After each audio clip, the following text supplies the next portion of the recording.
And welcome back to the party, everybody. This is Morty, and I am your host, Lutch, aka the Indian Jesus, here to resurrect the second coming of common sense. Everybody hit that like and subscribe. You know I would do it for you, and let's party. Oh, man. I do not know if I've done 5 days without a stream since I became the Indian Jesus. Welcome back. We took a little break after our victory lap, had some personal stuff going on. If you are on social media right here, then you'll know what is going on. Shout out to Am in the building. Welcome. We also got Zippy DSM Lee. Welcome to the party. Good to see you guys. Good to see you. Welcome. If you'd like to support the channel, head on over to TheIndianJesus.com for your very own official merch. We even got stickers, whatever you want, only at TheIndianJesus.com. Guys, we do also have a Discord server that is absolutely free to join 24/7. We're in there hanging out. It is a great place to meet people, have interesting conversations, and make some new friends, like our friend Morty. Come on. Oh, he'll come up in a second. Like I said, it is absolutely free to join, guys. However, if you join this channel as a member here on YouTube, you can scroll right below the video, hit that join button. There's a few different tiers here, but it starts at just $2.99 a month. Gets you members-only live streams here on YouTube, all that other good stuff. But it opens up the full Discord server. That is the real beauty of it. And it includes the after party, guys. As soon as we are done here, we are headed over there for an after party where we don't have to worry about any YouTube censors, and you are not stuck behind your keyboard. You're actually on screen with me and everybody else. It's a good time. Come and join us. We do also have a running poll. Was Charlie Kirk a deciding factor in this election? Yes, no, or not sure? Let me know. Ann said yes. Charlie Kirk and TPUSA turned more Zoomers to Trump than anyone else. Scott Pressler next. Hell yeah. Shout out to both of them. And completely great. Welcome. We also got M169 in the building. Good to see ya. And let's just do this, guys. Without further ado, Charlie Kirk was on PBD with Chris Cuomo. So a very interesting dynamic. Without further ado, if you cannot hear the video, please do let me know. Charlie. And by the way, we can go to VT Merch to place the order. I'm coming to you first. It's the night. Everyone's doing the live. You call in. I say, Chris, where are you at? I think it's over.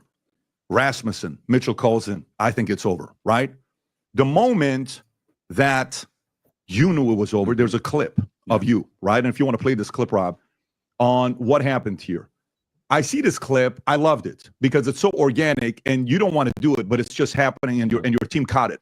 Rob, can you play this clip of Charlie reacting to the results? Fox News decides Donald Trump is president of the United States. We've got our republic back, folks.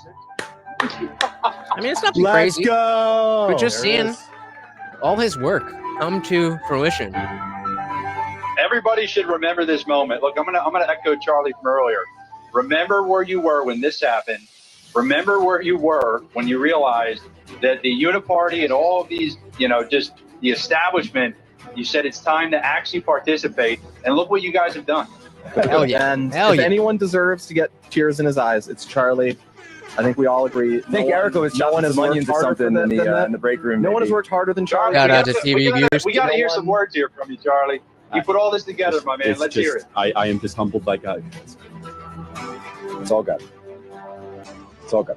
God alone. This is one instance. So I'll be, all right, take your religious shit. I don't care. Oh, I can pause it. Charlie, what's going through your mind? Yeah, well, from January 2021 to that moment, we dedicated our entire life to get Donald Trump back to the White House. I want to people to remember the context of that. That was after January 6th. Donald Trump was basically in political exile, and we dug out of what would be the greatest political hole in modern American history. And especially this last year and a half, everything was just coming through me from not just how hard the president worked, but how hard we worked. I mean, we traveled the country nonstop, didn't see my family, did events in every corner. President was facing 700 years in federal prison. They tried to take his business empire away from him. And then, of course, he got shot, nearly shot again at the golf course. And there was this kind of feeling of like, is this possible? Are we going to do this? And, going into election night, we're almost built in with kind of this paranoia that there's no way this is actually going to materialize. And I believe it. But as Jeff is saying, the Biden economy and Harris cackle converted the most people to conservative. There's a lot of reasons.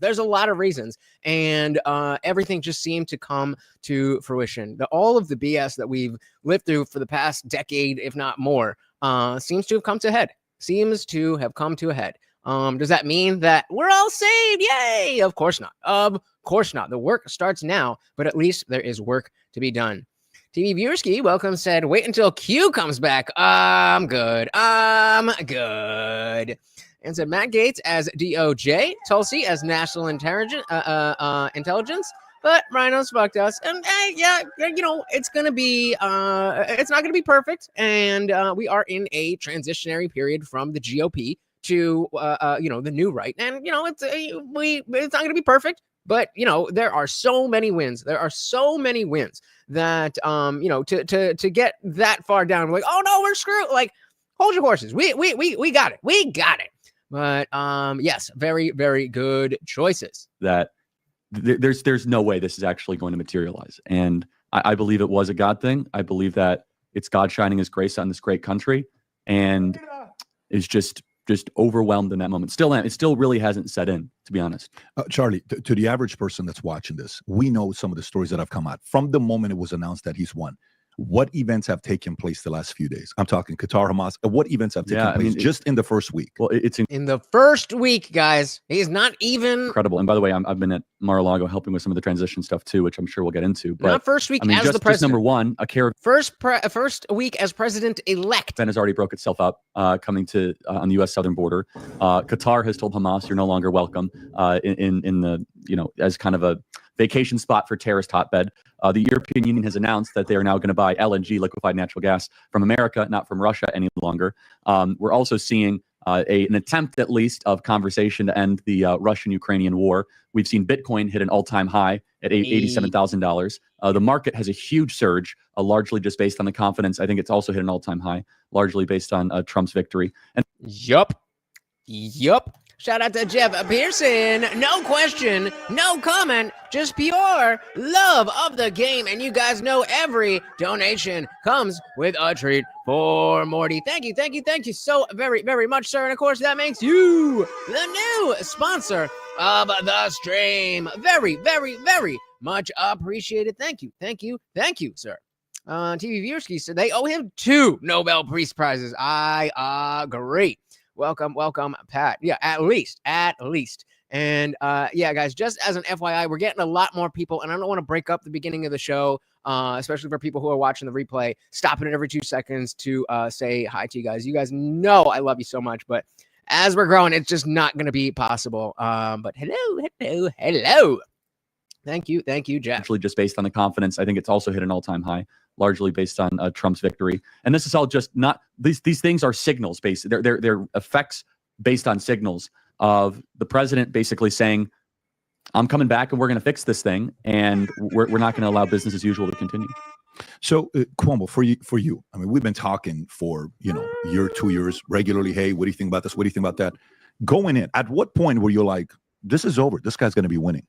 Now, when the fact that Chris Cuomo is on this panel is the only reason, or I guess the main reason, that I wanted to cover this. The dynamic that he's trying to posture himself is really underhanded. I think he's doing a good job of trying to rehabilitate his image, but he just doesn't seem, in my humble opinion, like a good person.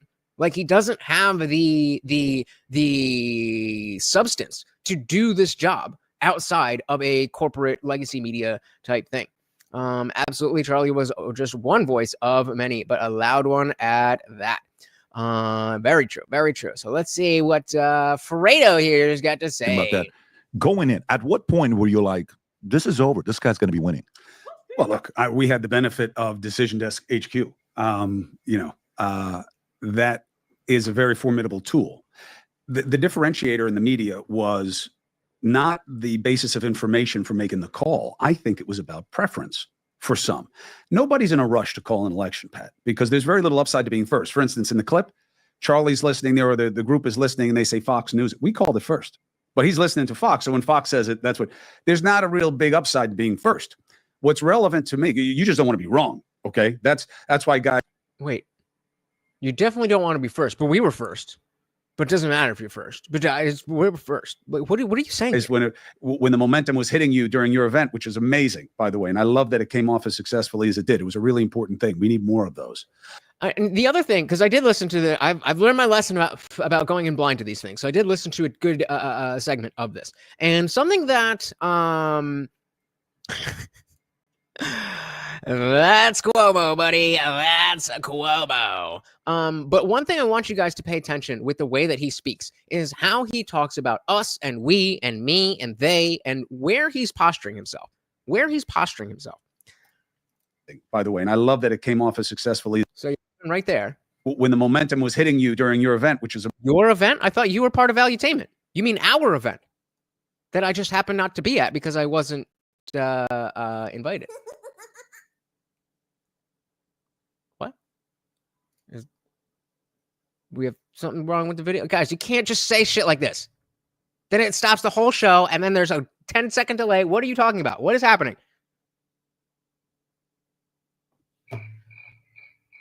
Come on, Zippy, you're a mod. You should know better than this.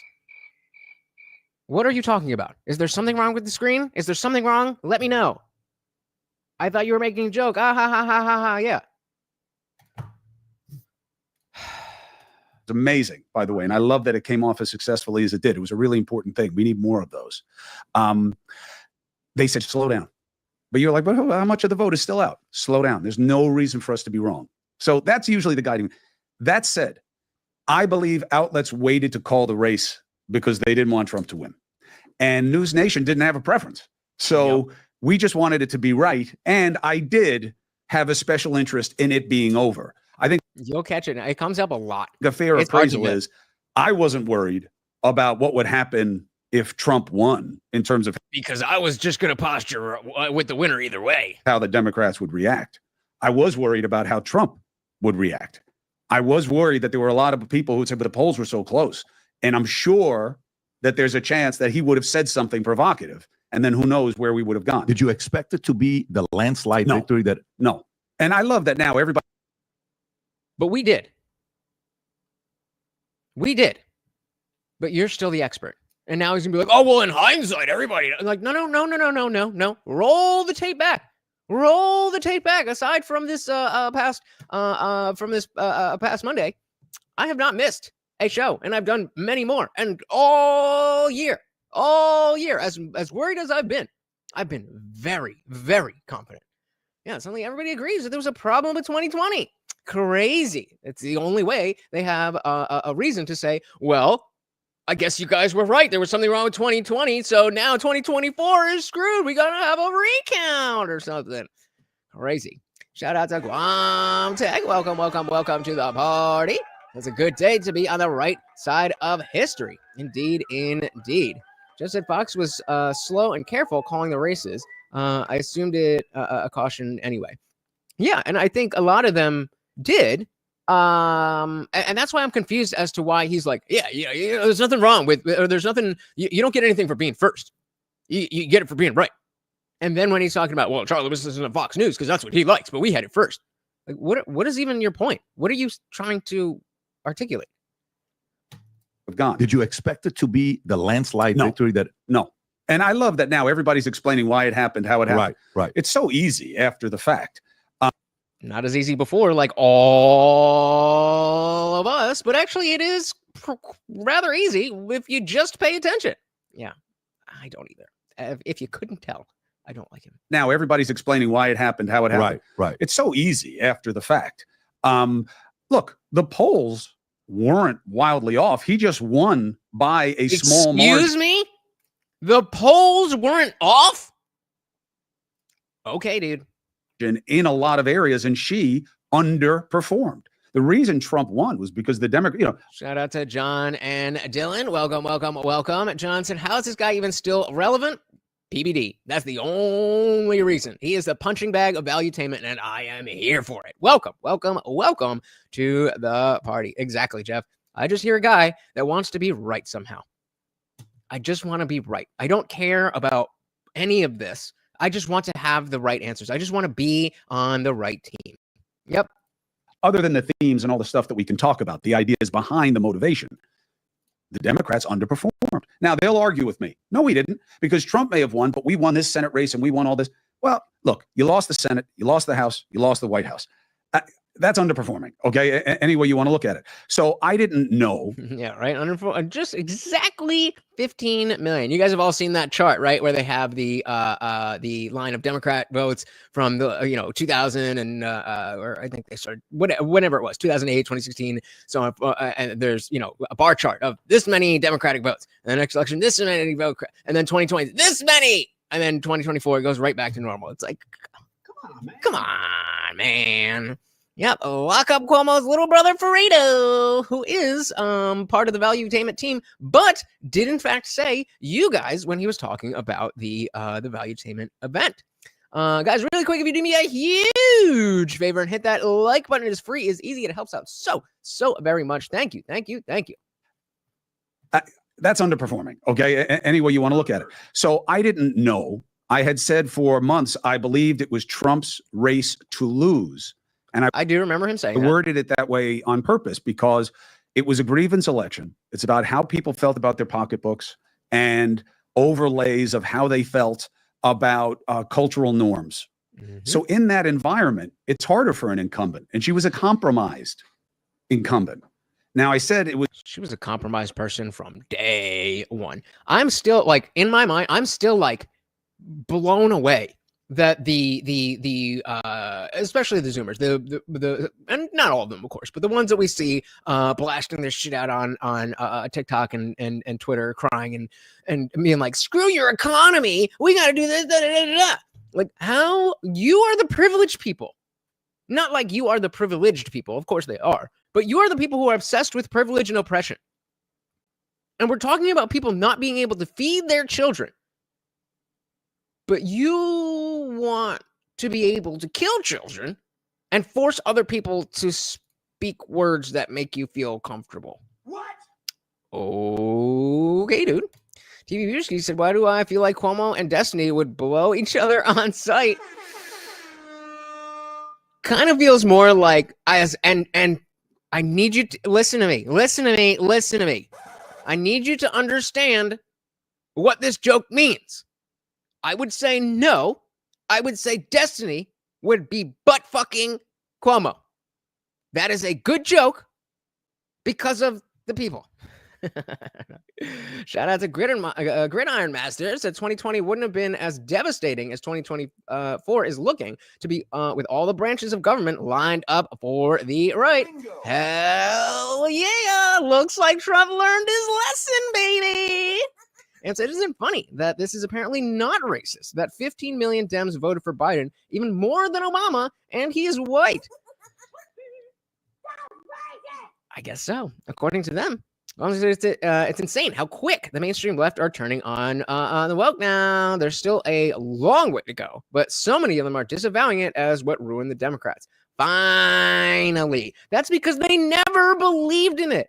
As Peter Boghossian said long ago when he was on the when he came on the channel. If you did not see that, definitely go check that out. A great conversation. But when he was here, he was talking about his street epistemology. If you're not familiar, he goes out and does these interviews where he'll kind of do a similar to like the Jubilee prompt, and then you start out neutral, and then there's slightly agree or disagree, strongly disagree, and then they talk about it. And he would talk about when it comes to the trans stuff, and that you could tell that people who were just answering the question and going to whatever thing they believed in, when it came to the trans stuff, they'd stop me like, I'm gonna go to where I'm supposed to go to.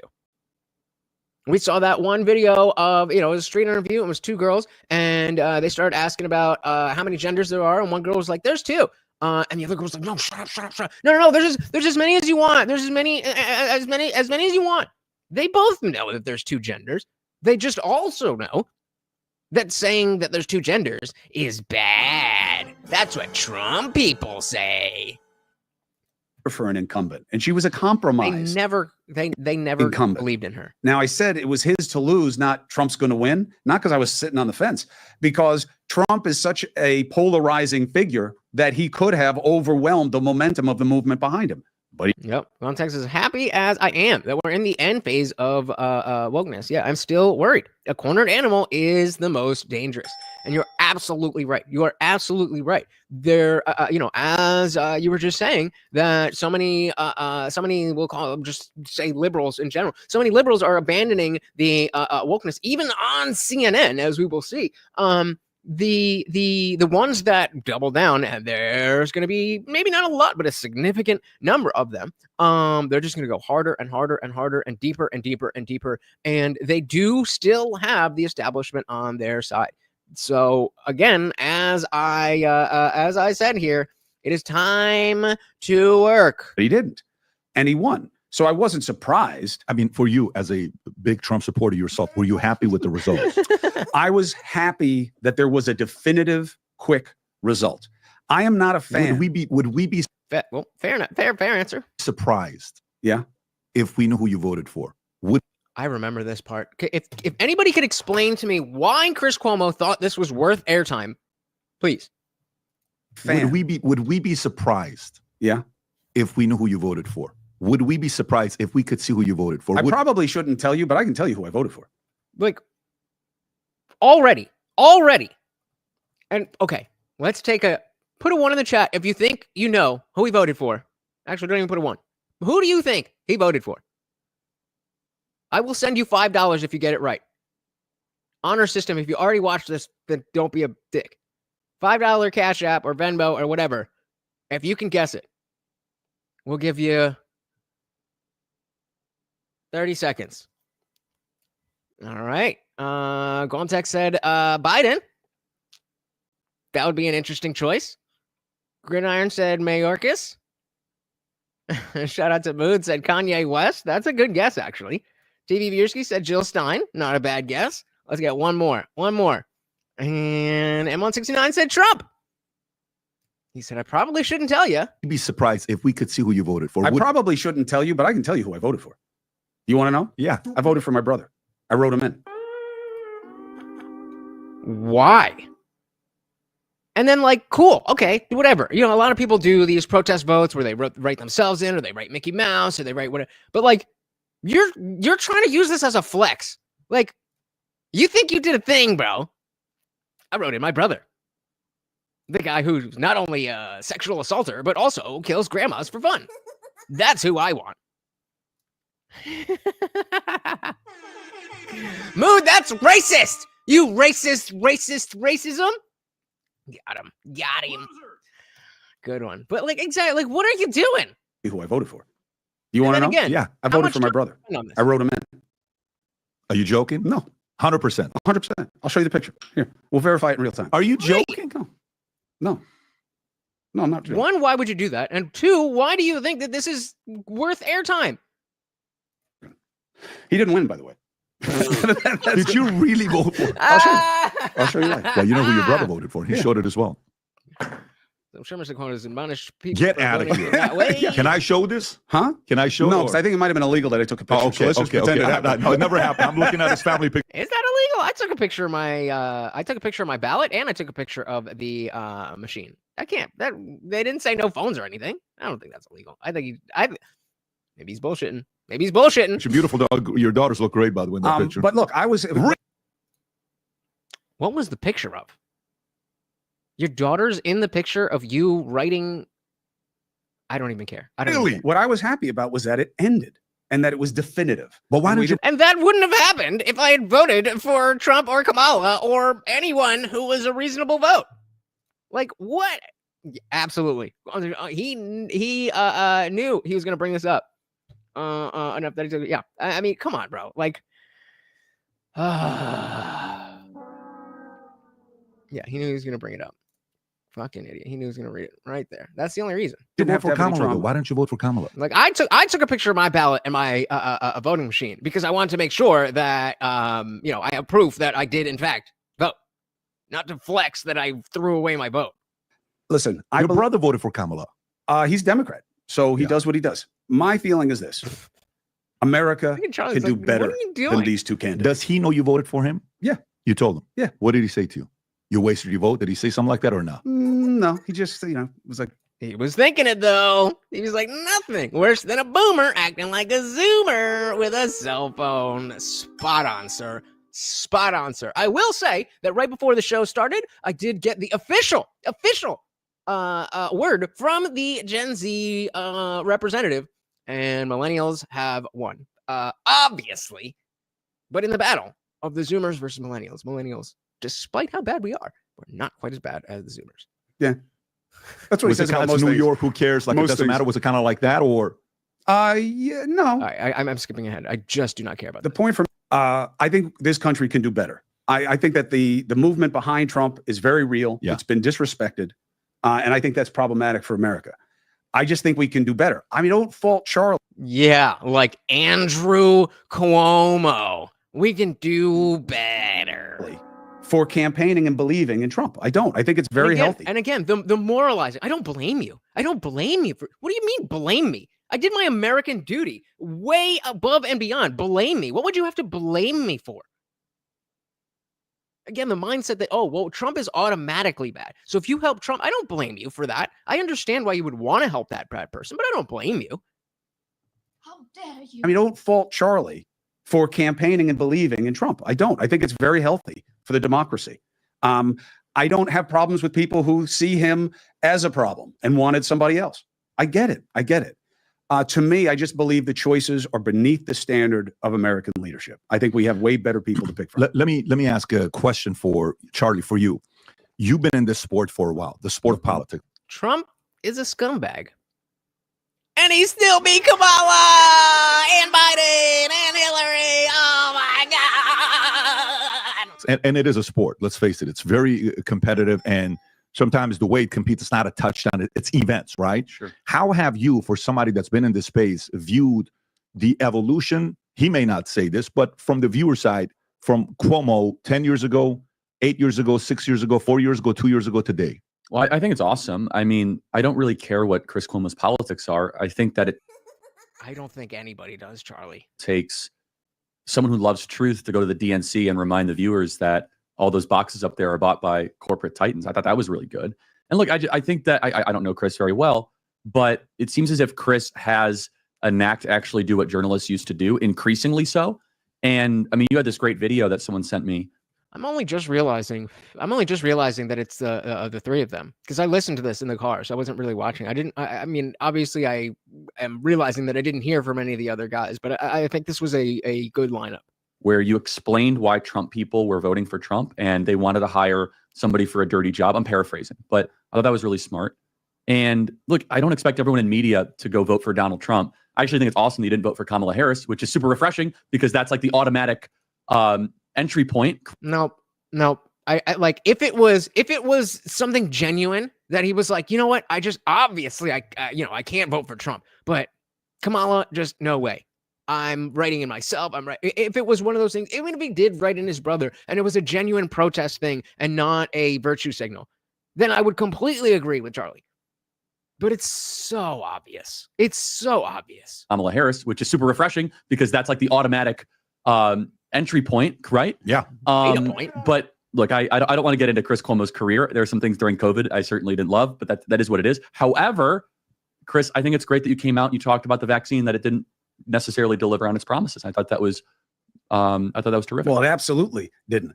And I do want to give him credit where it's due. It's just hard for me to see, like with the not voting for Kamala thing. Are you doing this because you want to do it, or are you doing it to be like, hey, look, guys, look what I did? And I just feel like that's where he's coming from. And maybe I'm wrong. I just don't think I am. Before we dive back in, let's get to this poll. I am actually surprised, very, very surprised. And we will see how wrong you guys are. That was Charlie Kirk a deciding factor in this election? And 53% of you said no. You're wrong. But thank you for doing that, because so many people would hold back on I say you're wrong because they're going to bring up statistics. That because they're afraid of being called all these terrible names. Look, I get it, and I do believe that, there are some risks. Who? Which one? Charlie or Cuomo? Just said, I don't trust any politician or journalist who jumped on the Trump wagon in 2024 after calling him a Nazi and criminal for years. I mean, politician or journalist. Okay. Yeah. Fair. Because if you were going to say anyone, then I'd be like, let's slow down. But since you said politician or journalist, absolutely agrees. And Let's Exciting said he gives off pick me vibes. Oh, what a beta. What a beta. He absolutely was. I forget what you're saying, but hey, shout out to Bobius Prime. Welcome to the party.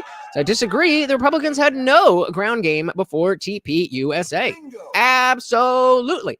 I 100% agree with you. 100% agree with you. And they're going to go over some of the numbers in some of the clips. We're not going through the entire podcast. Obviously, we can't do that. So luckily, they clip it up, and we are getting all the good stuff. Who means? What are you talking about? Valentine said, I must have tuned in at the wrong time. I literally hadn't seen Charlie since joining. I was wondering what the poll was about. Yeah, I guess this one was a little bit focused on Fredo here. But yeah, Charlie is the focus here. Being called all these terrible names. Look, I get it. And I do believe, there are some risks. One of the reasons I'm a big fan of Pat, I just love you as a guy. And exactly that is why I specifically said politician or journalist, and Vance did call Trump Hitler, as did I, but neither of us joined the train in 2024, so it's reasonably you can reasonably assume that it was genuine.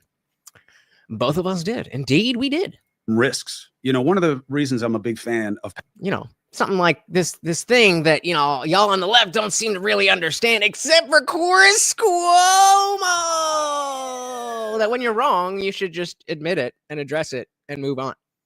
Crazy.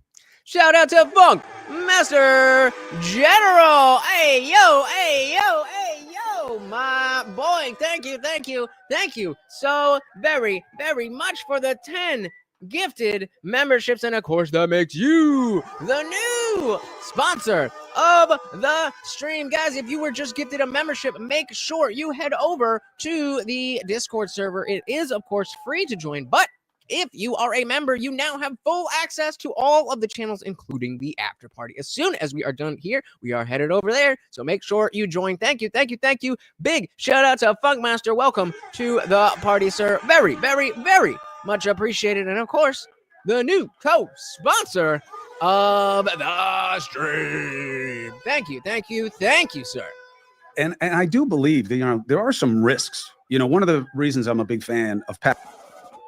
Oh my goodness. No question, no comment. Already a sponsor and another $5 super chat. Oh my goodness. Thank you, sir. Very, very, very much appreciated. And guys, if you're not gonna you guys have been really good with liking the videos, but make sure you like those donations. They are keeping this channel afloat. This man in particular. Thank you. Hail Morty! The Overlord is pleased. Thank you, sir. Very, very, very much appreciated. And I do believe that, there are some risks. One of the reasons I'm a big fan of Pat, I just love you as a guy. And to me, that's kind of the end of the analysis, because just everything else just doesn't matter as much. When you see someone, and Pat talks about pick me this a lot. I haven't seen you with your wife. I haven't seen you with your kids. I haven't seen you with your people. But once I get a feel for you there, everything else is kind of secondary. It's like, well, yeah, it can be as weird as like Jets Patriots. Well, he grew up in a place where they were Jets fans, so he just likes to lose. Everything becomes secondary. And what my concern is for what we're doing is I don't believe there's any evolution in self any more than just natural. Now, I'm the ghost. Thank you again to the sponsors of the stream. Very, very, very much appreciated. Yeah.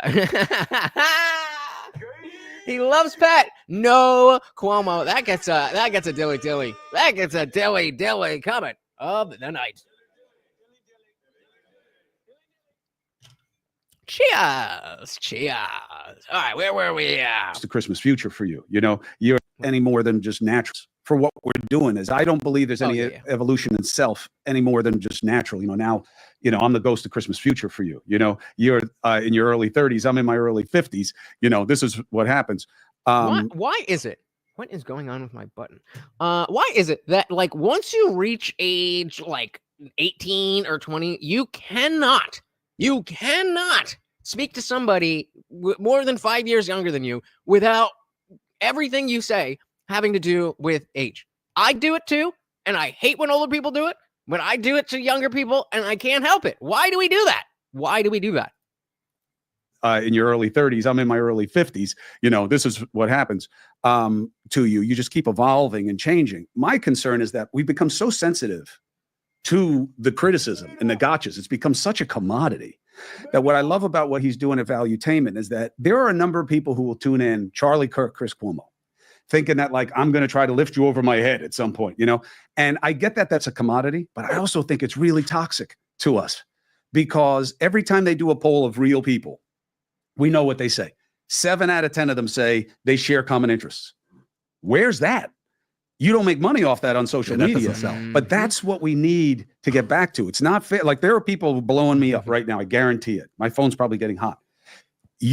My phone's probably getting, I'm so popular with all of these people. Like, Jesus Christ, bro.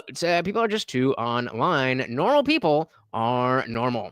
Indeed. I disagree that social media is a cancer. I believe that the obsession with social media is a cancer. Social media, just like many, many, many other things, is a tool. How you wield it is what matters. Certainly we are not evolved to deal with that level of stimulus, but a tool is a tool. Let's see, 9. So because a 5-year age gap really gives clarity to what the a younger set still don't know. And I get that.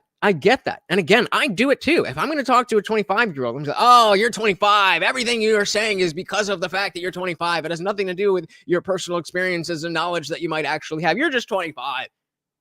But then I talked to, we were talking to Starfire the other day. And she's like, well, I'm 6 years older than you. You don't really get it. Like, what are you talking about? But we all do it. T said, I'm older than Cuomo. I intentionally never bring up age difference. Not saying I haven't kicked and said, go ahead, though. Fair enough. And said it doesn't really happen until later 20s unless you self-promote. And it's because it's relevant. Time passes, experience is amassed, and normal society is accustomed, or was, to passing down wisdom. Yeah, but so then, like, there should be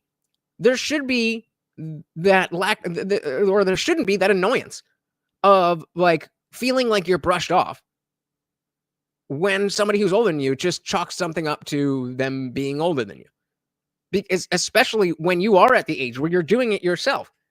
But then when somebody is like, oh, I'm 40, well, I don't know. And so you're right. Our societal obsession with social media and pursuing an identity online is cancer. Bingo. Yup.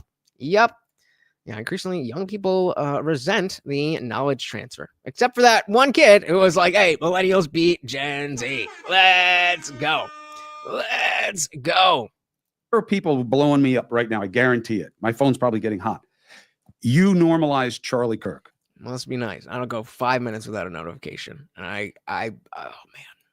You normalized Pat. Well, first of all, who's to say that they're not the normal ones and they're normalizing me? That's probably the smartest thing he's going to say all year. That's probably the smartest thing he's going to say all year. Yeah, it's nice. I'm still getting the same 7-paragraph comment on that Gen X video that I did. That was like 6 or 7 months ago. I don't think so. I think you're right around I'm the young guy here. I think overwhelmingly, I'm the youngest person on these streams. Maybe there's once in a while we get a Zoomer in here, but for the most part, I'm the young buck. Normalize Pat. Well, first of all, who's to say that they're not the normal ones and they're normalizing me, right? So, and What is wrong with sitting with people and talking about where you agree, where you disagree, and why? By the It's not entertaining. I would love to do that, but it's not entertaining. And unfortunately, people are looking for entertainment. wait, this is the part. I don't know the folks at News Nation. You always speak very highly of them. Yeah. Camera on or off. The fact that you're talking vaccine, that is also part that he can do it while you're representing a News Nation. So kudos to them. Where maybe you couldn't do it being at a different outlet. Now, you may defend them now and say, yeah, I could still do that, CNN, et cetera, et cetera. I'll be 35 on Thanksgiving. Moon's 31.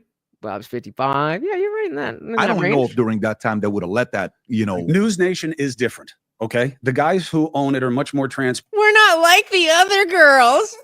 It's a public company. But Daystar, right? Yeah, and Nexstar. Oh, that's right. And they are much more transparent in terms of how they feel about things, but they do give me more leeway with the brand. All right, well, he's just now talking about, what he's been doing since he left CNN and all that stuff. So moving on, let's talk about Homan. Homan. Hell yeah. Put a one in the chat if you are excited for Tom Homan. Old man. See, yeah, so Moon's the youngest one, but I mean, we're all right in that range.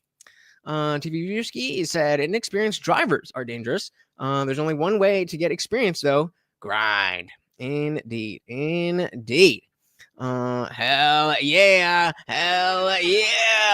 Let's go. Yeah, Mood's the baby today. Oof. Hey, Bob, remember when you bought a house? Yeah, we don't have that privilege anymore. Like, my dad bought this place, but like people can't just buy houses anymore. That's not really a thing. Yeah, see, TV's 58. I can't read. Jeff is 55. See, you're in good company. Me and Mood are the babies. We are the babies. Yeah. Exactly. No thanks. Come on, man. To Biden. See, the difference. Imagine a moment where you're sitting there, you and your wife are in the kitchen. Honey, food's ready. Okay, babe. And you're sitting there, go, so how was your day today? And then you hear not all of us make six figures, and yeah, I get it. And then you're watching like, I get it. I've never heard anybody. So you're telling the 31-year-old to buy a house in 2024 at 31 years old when you didn't buy a house until you were 50. Got it. Great advice. Yeah, I get it. And then you're watching like, I get it. I've never heard anybody make a different case. I've never heard anybody say to me why it's okay that you would have a male be competing against females. I totally get it. If they continue this way, though, Chris, the argument when you're presenting and the method of you trying to gain the voters, when you do things like that, you lose in a major way, which, by the way, this is the commercial Charlie was talking about. Rob, if you want to play the clip. Just to be clear, they went all in on this. $75 million. And I have a thought afterwards. Go ahead, Rob. Taxpayer-funded sex changes. I completely agree. Could you have? That's really the question. But yeah, the HOAs, I'm so glad that we don't. I mean, obviously we have a management company, but it's not an HOA, so to speak. And there's rules and whatever. But definitely agree. TV said, but mine in 04, paid it off in 14. They have to carry my body out. Hell yeah. I mean, if you guys, and again, I am super, super privileged to, to be born into, a doctor's family. And, obviously I gotta pay rent. It's not like you just gave it to me, but, I'm an extremely high percentile, or I guess low percentile of people my age who technically own a home, especially as a single income person. So, I mean, if you can, then great. But I don't know how far that is gonna get you.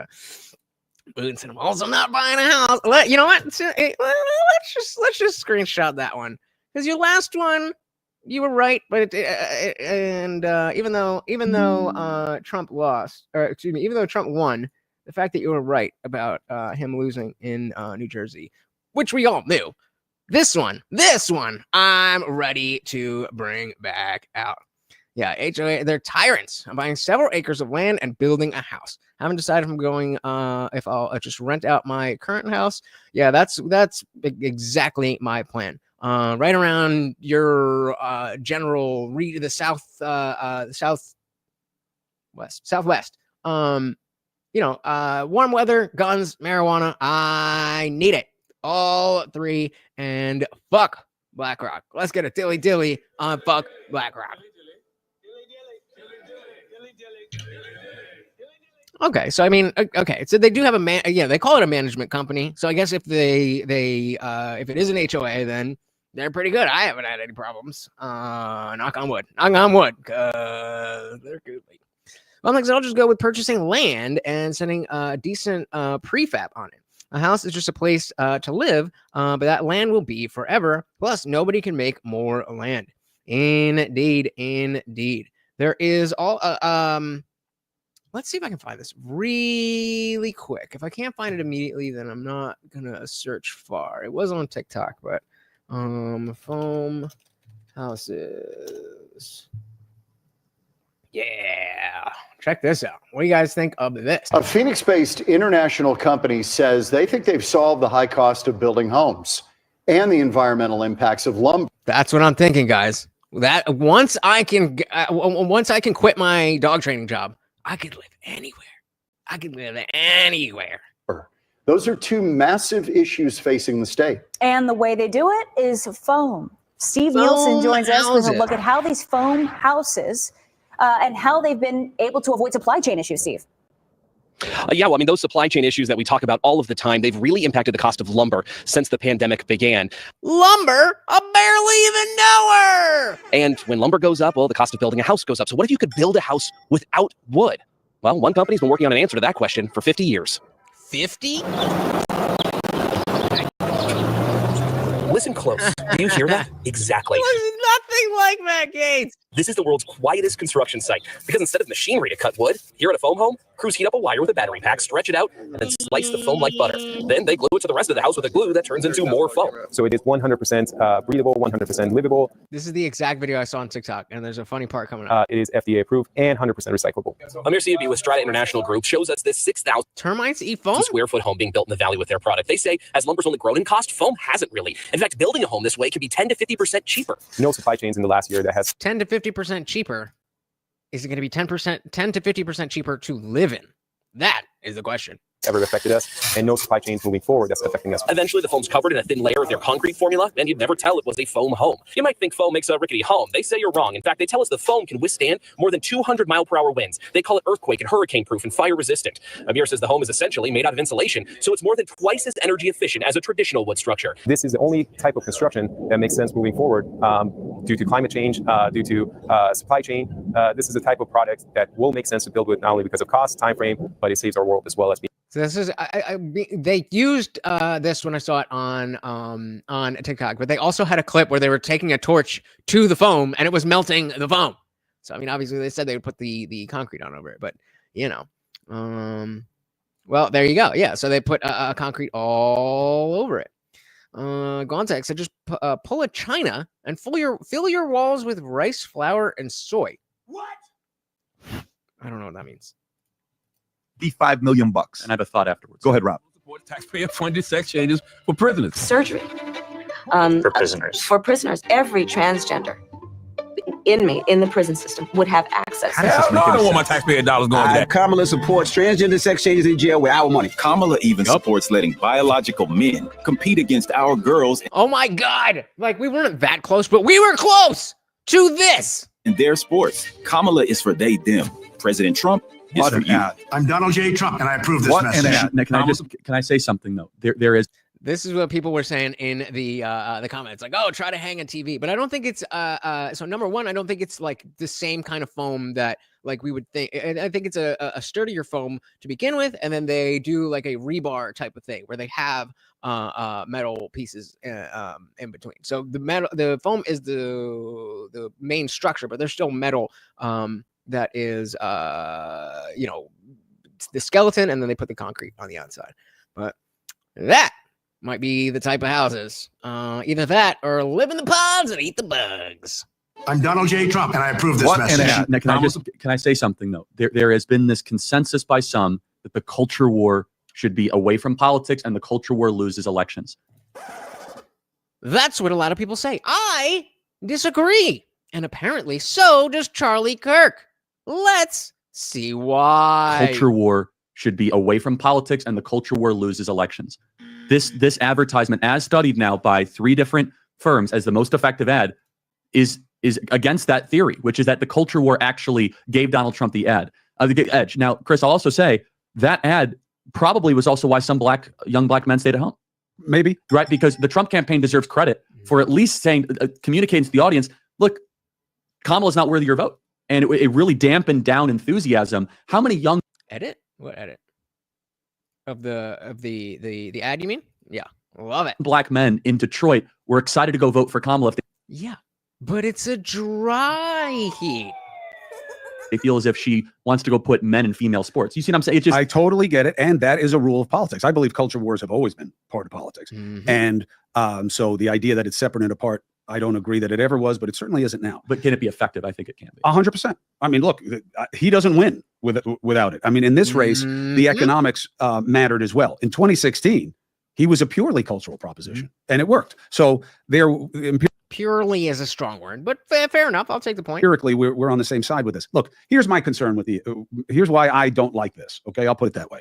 I totally agree with the premise. Okay, and I think that the manifestations of it that they were putting out there are even more effective than the sports one.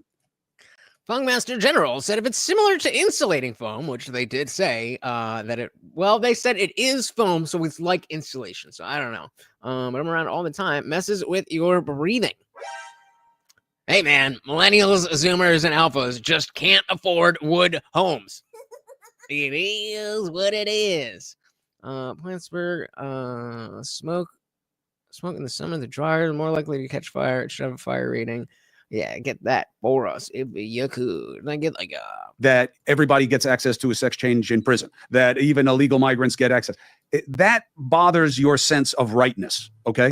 Of justice, of fairness under law. To me, those are more powerful than the guys my size playing high school, or that guy was like twice my size, that was in the commercial, playing with girls. Why? Because, again, I'll give him the based points. He said him. School, or that guy was like twice my size. Take what we can get. He said that guy. That was in the commercial. Playing with girls. Why? Because that doesn't happen that much. The other two but will. Chris, it happens more than you think. But even if it only happens a little, it's an affront to our sense of justice. I get it. Even if it happens only once, is an affront to our sense of justice. Injustice anywhere is injustice everywhere. Right? I mean, because I get it. And it is a tactic used by some, not you. Oh, it's not happening that much. But hold on. When an injustice occurs at the highest, for example, the NCAA swimming championship, you know what I'm saying? It doesn't take many. It doesn't take, or at the Olympics, or right now, the story that was cooking before the election, the San Jose State volleyball team, right? All these teams are forfeiting. I mean, that is at the highest levels of the NCAA. And so, I mean, look, that was gnarly. And that girl got a spike to the face. It was literally, what's that movie? Meet the Parents. It was literally that. We don't know to the exact rapidity that it is happening, but even if it happens once at an NCAA championship level. I get it. Now, where I had more of a no, nobody cared until it started getting popular among transes. Problem with this is the immigrant crime issue. Because to me, like on this one I get because it's a value play. On the immigrant crime thing, I was like, hey, you don't have to make boogeymen out of them. There are people already very wary of them. Our crime problem in this country is not immigrant motivated, illegal immigrant motivated. Not the point. I don't think you have to exaggerate things. The truth is often enough. That's not the point. We are all aware of the fact that illegal immigrants are less likely to commit crimes. That's not the point. The point is, people are going to commit crimes. And yes, we have a lot of crime in America to deal with. We don't need more of it from people that we can't identify. Unless you can confirm and guarantee that there's zero crime from these people, then no. Immigrant. Or even if you could guarantee that there was no American crime, then maybe we could talk about bringing in other criminals. But no. Area of them. Our crime problem in this country is not immigrant motivated, illegal immigrant motivated. I don't think you have to exaggerate things. The truth is often enough. The southern border is a nightmare. The Democrats allowed it to stay that way and actually exacerbated the problem. That's enough. My complaint with Trump was you don't have to demonize the people who are coming over here. The truth is enough for you. Would you acknowledge? I think Chris should fight a man and see how it goes. I don't think he would like it. And so the only men I hate are the ones acting like women and arpists, pedos, and murderers. Agreed. I was trying to think of a good joke of a band to hate there. You know, whatever. MSK9 said that's what they say they're all about until it bumps up against their intersectionality idolatry. Yup. Indeed. Was you don't have to demonize the people who are coming over here. The truth is enough for you. But would you acknowledge that them coming over, they committed a crime? Oh, yeah. Well, so then they're criminals. By definition, I know. Okay, yeah. We don't need to worry about it. Then all of them are criminals. Right? Yeah. How can committing crime lower crime? Acknowledge that them coming over, they committed a crime. Oh, yeah. Well, so then they're criminals. By definition, I know, but they're definitionally criminals. I know, but that's juicing the statistic. He's talking about raping, murdering, those crimes. We can get to that, but there is something to be said that if I just show up in your living room uninvited. It's absolutely wrong. Unless somebody is chasing you across the border with a gun, your life is in jeopardy. Otherwise, it's a crime. You know that's not happening, right? It's a crime. It's almost always economic, and it is always a crime to enter illegally. No question about it. So was Mood, was Chris Cuomo trustworthy when he was saying the things that he was saying on CNN, or is he trustworthy now? Which one? Do about it is what we should be talking about. Not here, but I mean, we should be talking about what do you do, how are you going to do it, and getting it done. Fair or unfair in politics, certain stories and narratives will end up defining a race. With George H.W. Bush in 1988, it was the Willie Horton ad against the caucus. Donald Trump, to a lesser extent, had stories like Laken Riley, who was brutally murdered in Athens, Georgia, or Rachel Morin, who was hunted down in a hiking trail by an illegal alien, a mother of, I think, of four kids. And so, those stories aren't misrepresentations. They're real things that happened.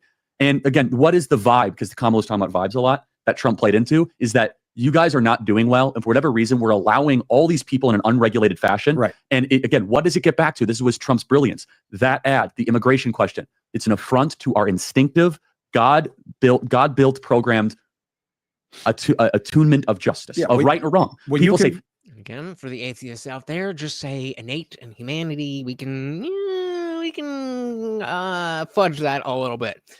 As we get deeper into this, just the presidency, I think I'm going to definitely be a little bit more. What's the word I'm looking for? You guys know that I used to be a lot more ready to just jump on. Oh, you said God. Oh, you said a religious thing. And because of the landscape over the last year, really, even though I have definitely done more anti-religious stuff, or not necessarily anti-religious stuff, but just religion from my perspective. The thing is, I think we're going to be able to get a lot more closer to that. While everything is just dominated by the one story of the election, as that fades, we're going to get to see a lot more different types of stuff. So stick around, and if you are new, definitely make sure you hit that subscribe button. Attunement of justice, of right or wrong. When people say that's not right. When you can find an issue where it's hard for people to disagree with the position, you're in a very good space. And immigration. Shout out to Taco Bago said it's not a crime to claim asylum. We have a fucked up asylum process, but that's our current law.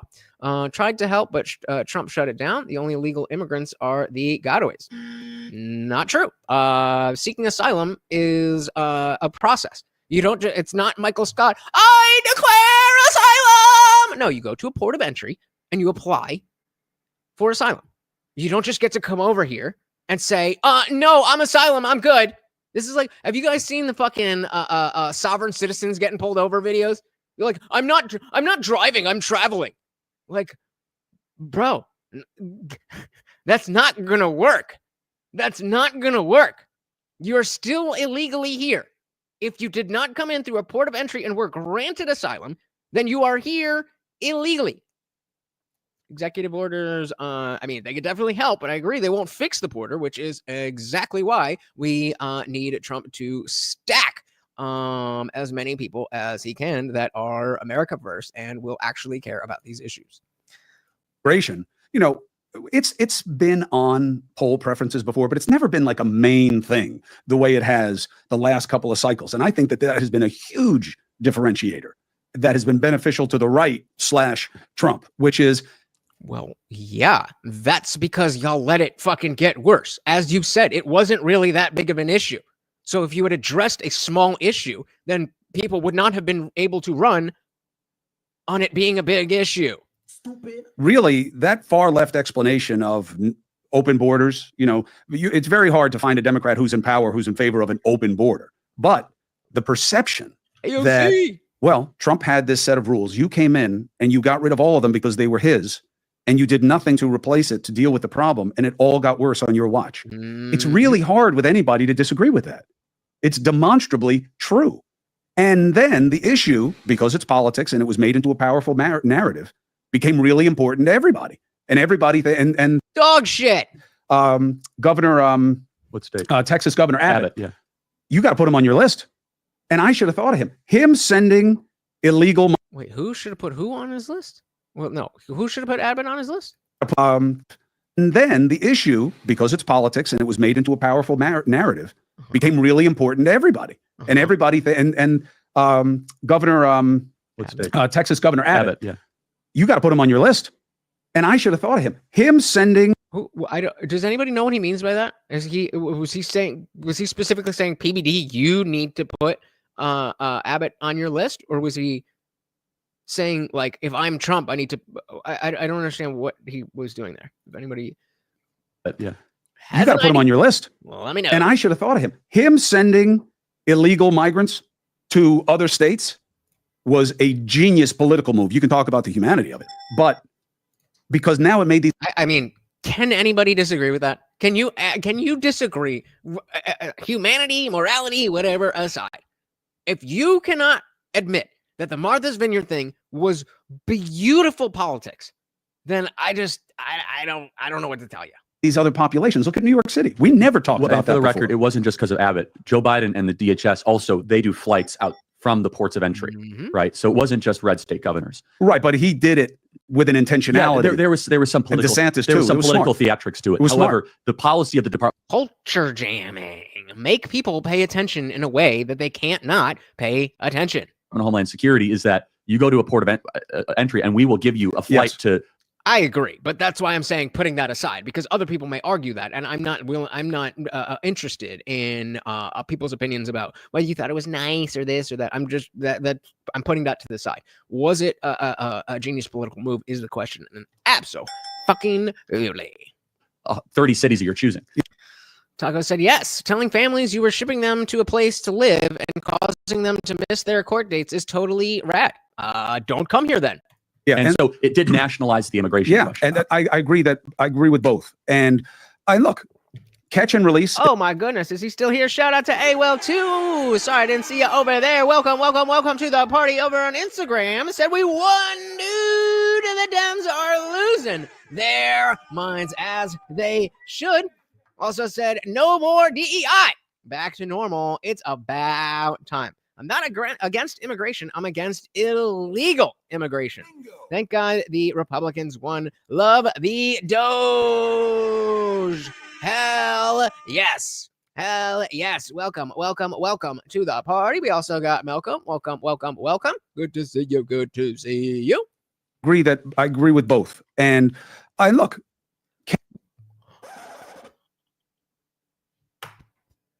Racist? Me? Oh my goodness! Nobody has ever called me racist! It hurts so bad! So bad! a racist because that's so well defined and such a good insult. Or no, maybe in 2012, but okay, dude.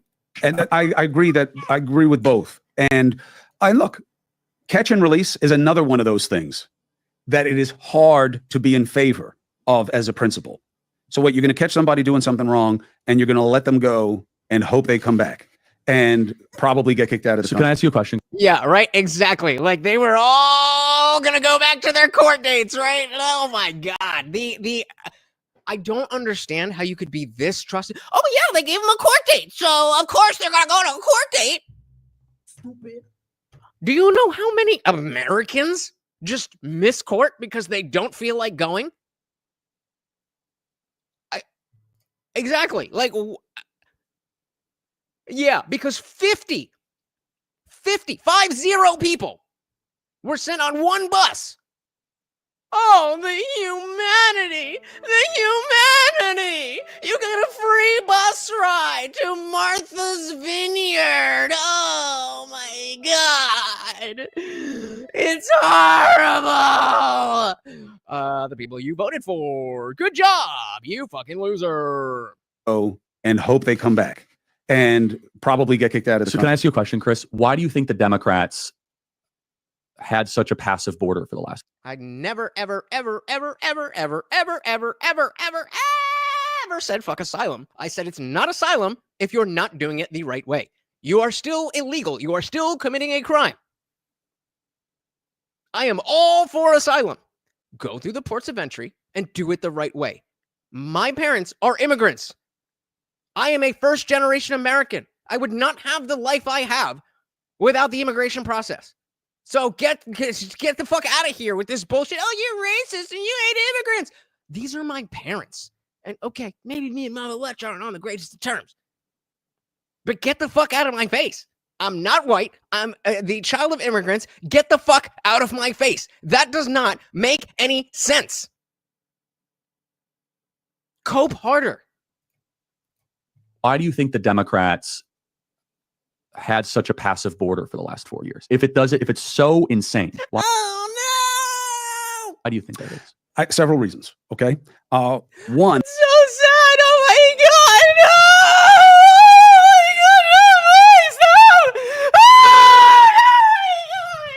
Then leave, dude. Just leave. Like, I don't know what you think you're going to do, what you think that you're going to do. What is it that you think that is going to happen when you say, oh, Lutch, I don't like things that you say? No shit. You have stupid ideas. I didn't say you were stupid. That's not an ad hominem. I said your ideas are stupid. And indeed, they are. You're not going to change my mind by falsely accusing me of ad hominems. But enjoy the show, I guess. You're just giving me a view duration. So insane. Why do you think that is? Several reasons. Okay. One. All right, fair enough. Let's calm it down. Let's calm it down. You're still wrong. Okay. I'm apologizing. I apologize. Michael says, so my question then, why do so few of them show up for their court cases? At least I've been told that very few show up because they don't need to, and nobody will follow them. Nobody will look for them. Nobody will do anything. That's the way it works. That's not the way it's supposed to work. But that's the way it works, which is why people want something as severe as Homan.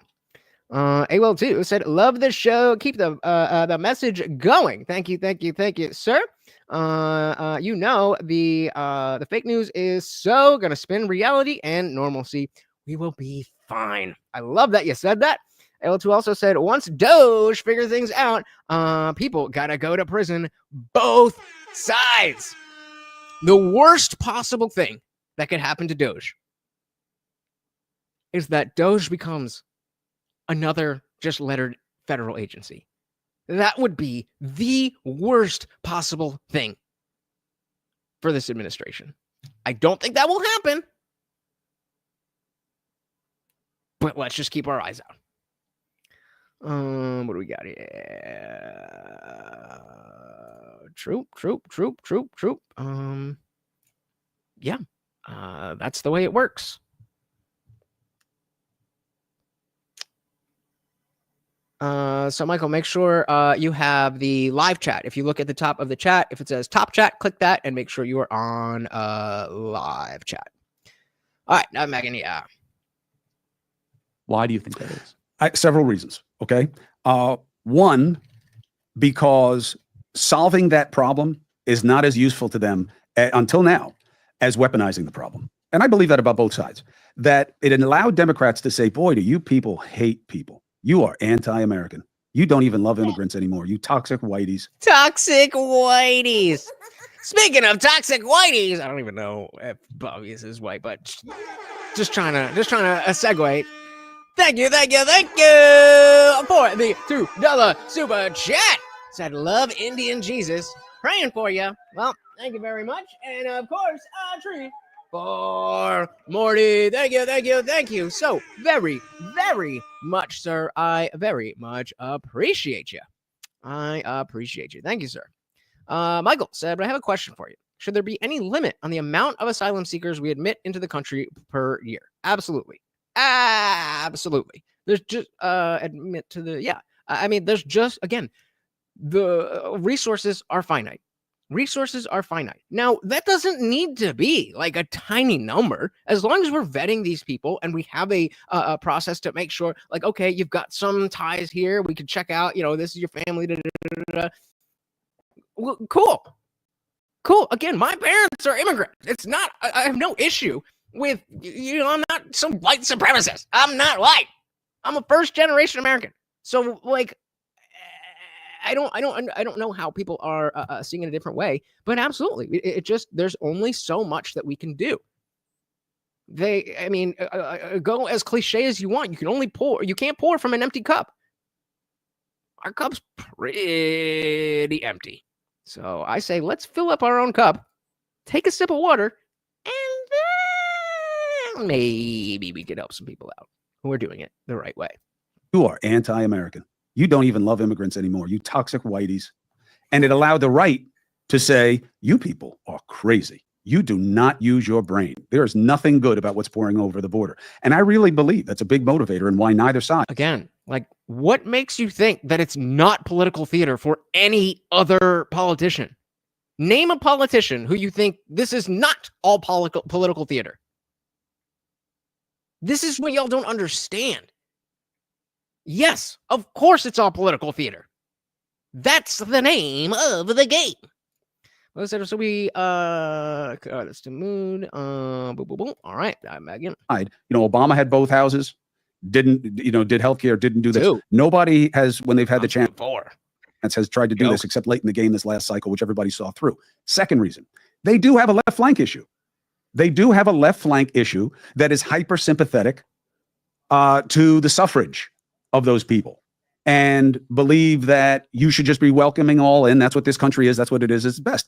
The main reason, though, was in politics, what they call paralysis by analysis. So the numbers start going bad. They know in Biden administration, it's because they relaxed those home country agreements and the other executive orders. Now the problem is theirs. So what you do in politics 9 times out of 10 is ignore it.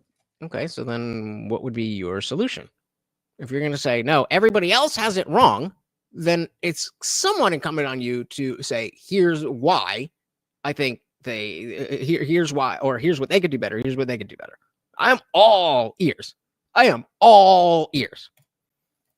is theirs. So what you do in politics 9 times out of 10 is ignore it and focus on something else instead of owning and fixing, because owning gets you owned. I mean, but if you know that 10,000 people a day are coming into your country and you ignore it, how's that not treason? It's not treason. No, but just like, let's look at it analytically, non-politically. You allow 10,000 people to come in and you just ignore it. How are you not fulfilling your obligation to the country? Well, how are you? Could argue that it is mis or even malfeasance. Treason, no. Treason is a defined crime where you're giving comfort to an enemy. You're assuming that all of these people are therefore enemies, which the cartels are enemies. Well, but they're not all cartel people. But enough are to not to be treason. But it's definitely political malpractice. It was definitely wrong. Gromtag said, simplified. The border is currently fucked. Things are happening to address it. Even if those things aren't perfect, it's still attempting to fix a major problem.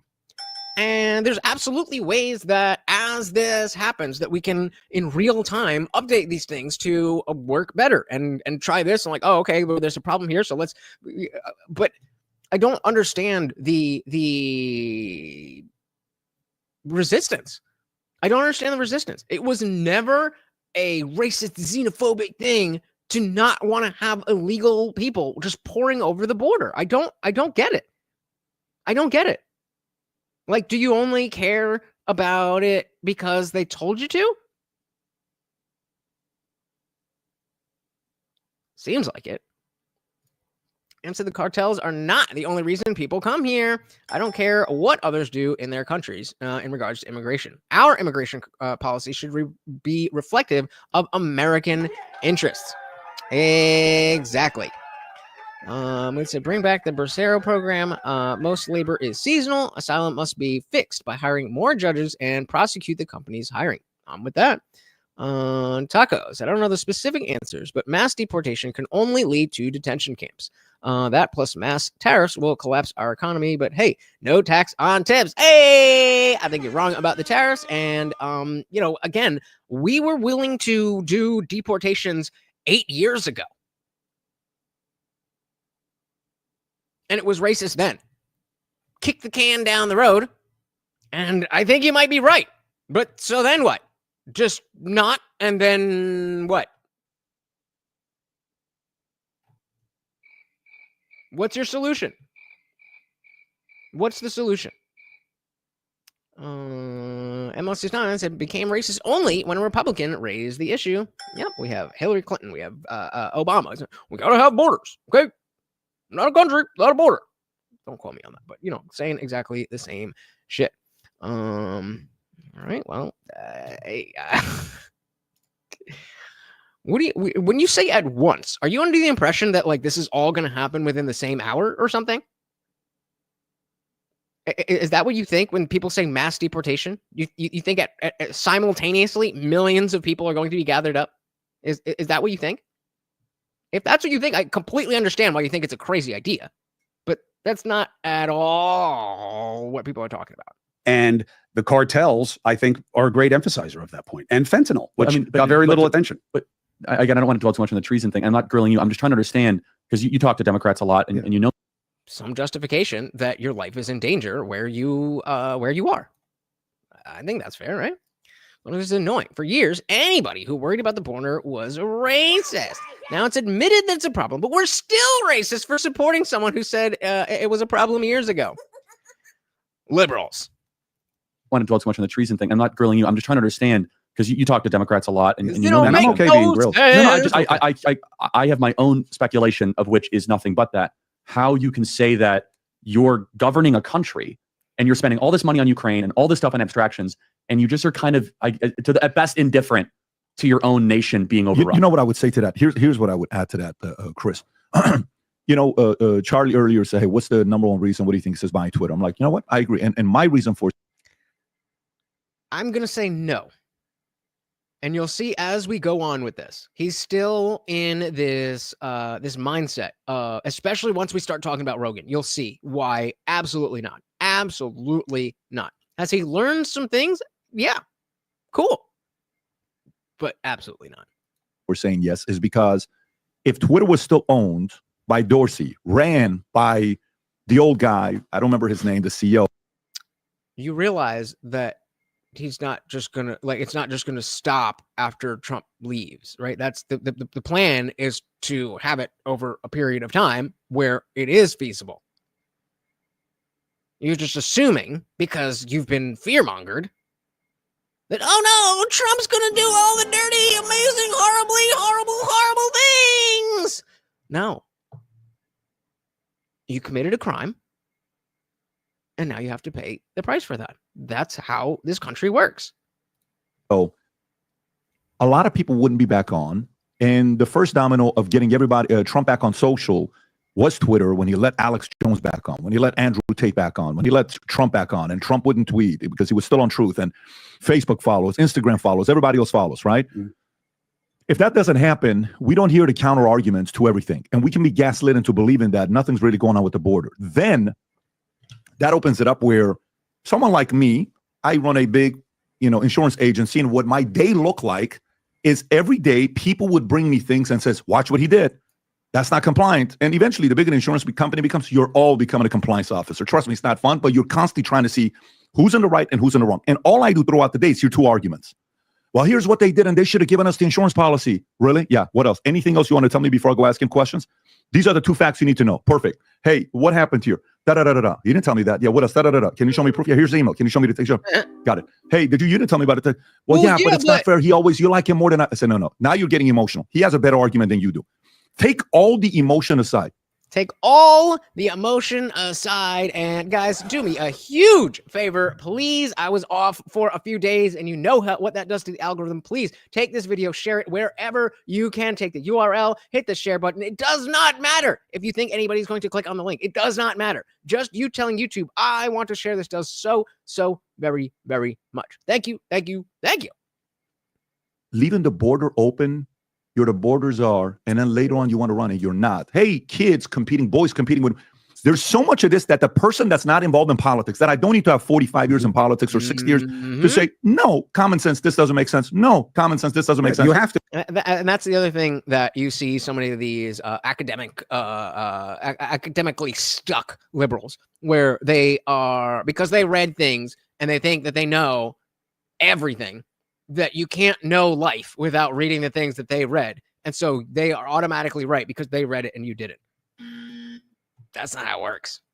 To be right because of what we just saw in the returns. Well, it's not about I have to be right. I think the American people who don't have time to follow politics, but they've lived a life long enough where they trust common sense, sit there and say, that's the party of common sense. You don't make any sense. I can't vote for you because you don't make any sense with the border, with the economy, with marriage, with the way you're okay with these guys competing. To me, that's the part.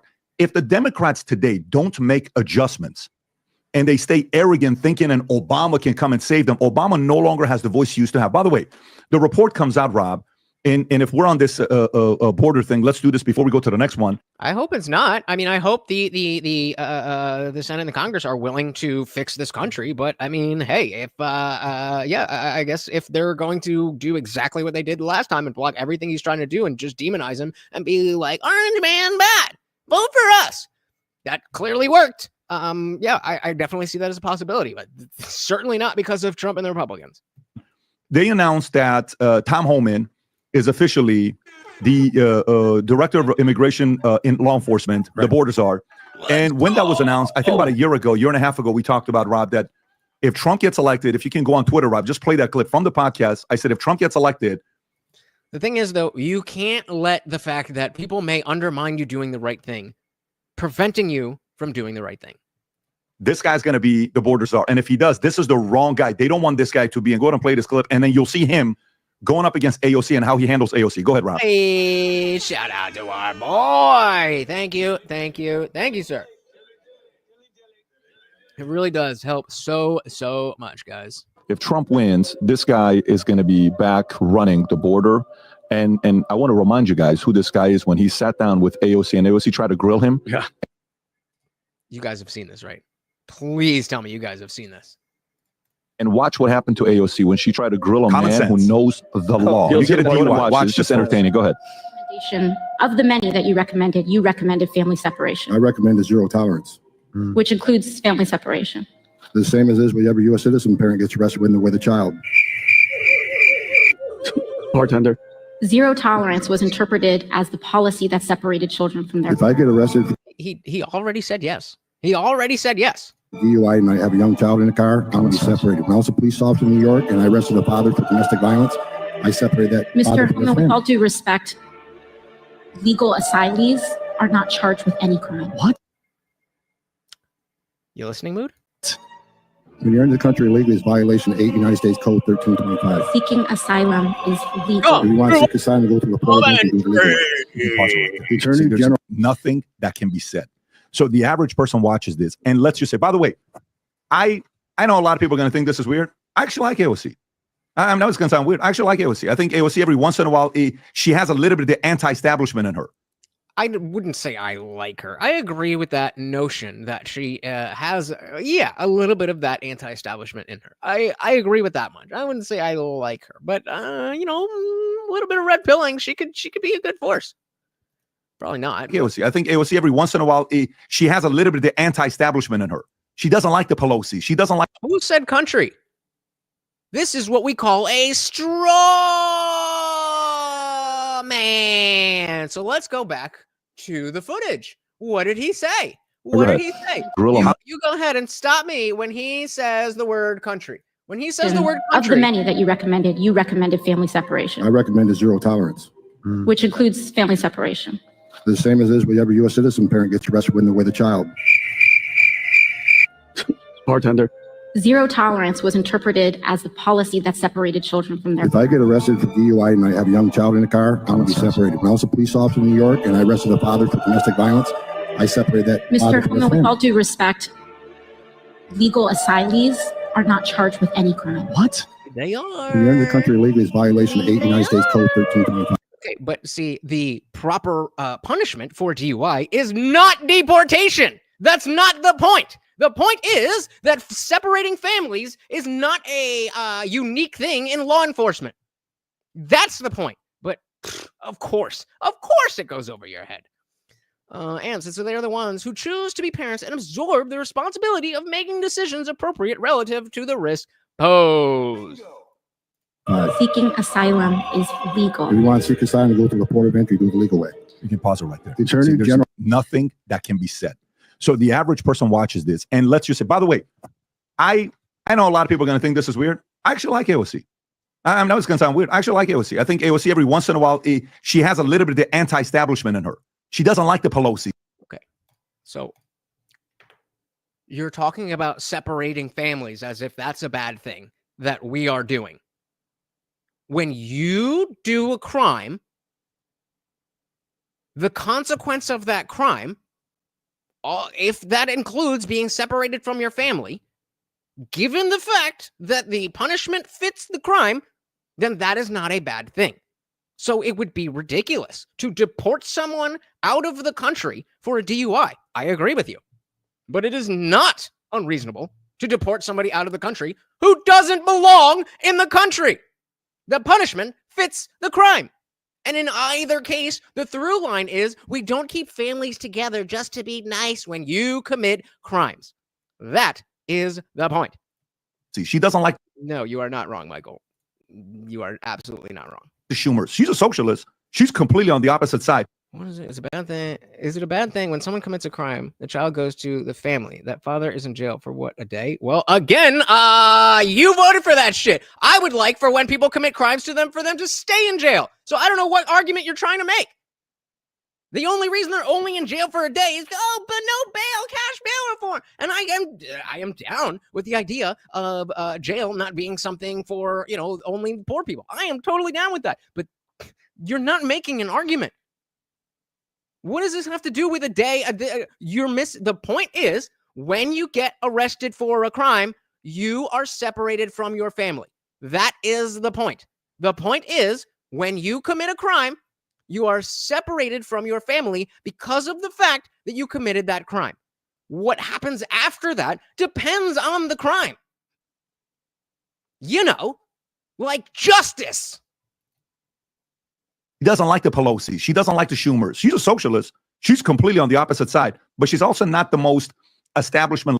We'll get there. Left person. Sometimes she makes some decent arguments, but you watch it and say, like, you know what? She gives me the vibes that she wants to be the working people, but she's also bought into a philosophy where she faces a guy like that with common sense who loves America. Boom, stopped. See, I think the American people right now are glad that guy is in. And Charlie, maybe give us an update because you're working with some of the council on who's coming in on the team. Yep, that's why I keep checking. I'm not being rude. It's literally happening. I totally get it. I want to give us an update. Give us an update on what's going on there. First of all, I mean, I've never been more encouraged ever. I've only been involved in 2 transitions if you count this one. There is this constant repetition at Mar-a-Lago right now about we need to fulfill the mandate, and it doesn't matter any. Let's stop there, guys. I want to ask you a specific question. What does it mean to you when people are using this phrase as there's a mandate? What does that mean to you? because I have an understanding of it, but I think I might be wrong, and I think I'm getting the context right. But what does that mean to you when they're saying, "Oh, with the popular vote, that's a mandate"? I'm pretty sure they're not talking about two dudes going to dinner. What do you think? Shout out to Carl's Frosted Tips. Welcome to the party. Good to see ya. Good to see ya. About we need to fulfill the mandate. And it doesn't matter anything else except what did the voters select and what is going to allow the president to fulfill the mandate that voters gave him. I think his picks so far have been terrific. I do encourage. Okay, yeah, that's it's just I've never heard that be used so frequently. And that's what I thought, but I was like, is that a specific political term that I just never heard? But cool. Yeah, we voted for so much from fair enough. Shout out to Carl's Frosted Tapes. Thank you so very much. The 199 said Trump is not effing around with his cabinet picks. Indeed, he is not. Shout out to man. Hell yeah. Thank you, sir. And again, guys, please like the donations. Michael, so when the will of the people is a clear mandate, when the will of the people is a clear mandate, is created a mission, a job. Fair enough. Yep.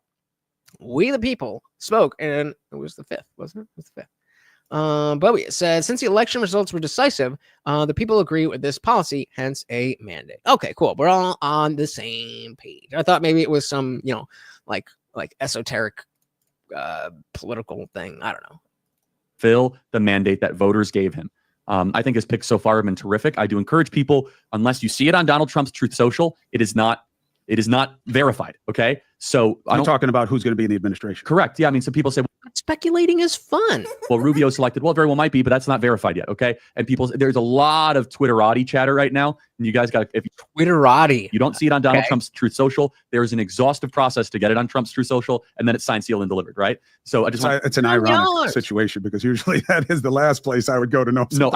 I pulled up Charlie Kirk's tweet, said, folks, words of wisdom. If Trump hasn't confirmed it on Truth, don't jump to conclusions and don't believe everything you see. Smart. Taco said, half the people didn't know what a tariff was until after the election. True. But right now I could just tell you that there's a whole process. Eric Trump also said that last night on Hannity when Hannity asked him about Rubio, and he says, look, if my father has a... Okay, but did they learn, or are they just saying it? Because if they're just saying it, then that doesn't make sense. But if they learned it and now they're like, oh, I didn't know what that was, I like that, now I'm defending it. That's called updating your beliefs and not being dogmatic. Said it. It's not verified. Which I also, please. Are they worried about taking too many sitting lawmakers? Well, that's right? If anybody is unironically saying we're on the right side of history, take a dick up your butt. My concern, which is public, is that, again, it's nothing private, is that we're going to have a 2 or 3 seat majority in the House. So already out of the gate, we have Elise Stefanik and Mike Walls, which very well could get us down to a 1-seat majority. Right. So yes, that is a concern. Senate is not as much. However, you do then trigger potential special elections. And we know that with the tale of Jeff Sessions of Alabama, you could actually lose a Senate seat with a really amped up Democrat party. Good. I think that's a big concern. Whether or not my concern gets internalized or gets heard is a separate issue. But I think that if you have too many special elections, you allow a desperate Democrat party that obviously has a lot of money to get newfound momentum while you're trying to actually get your administration off the ground. They have money. Kamala is in debt. So that is definitely a concern of mine. However, you have to build your cabinet. That's your priority. And I think Elise Stefanik is terrific. I think she'll do great. Right, but you don't want to build your cabinet and lose the majority. Which then, conceivably it could happen. Then you can't do anything. Yeah, if you aren't. Hey, again, Carl's Frosted Tips. Thank you. So very, very much. The $1.99 and a treat for Morty said we need a movie weekend show. I am down, guys. I am down. Again, you tell me when, and I give me 2 options, and I will be able to make it to at least one of them 99% of the time.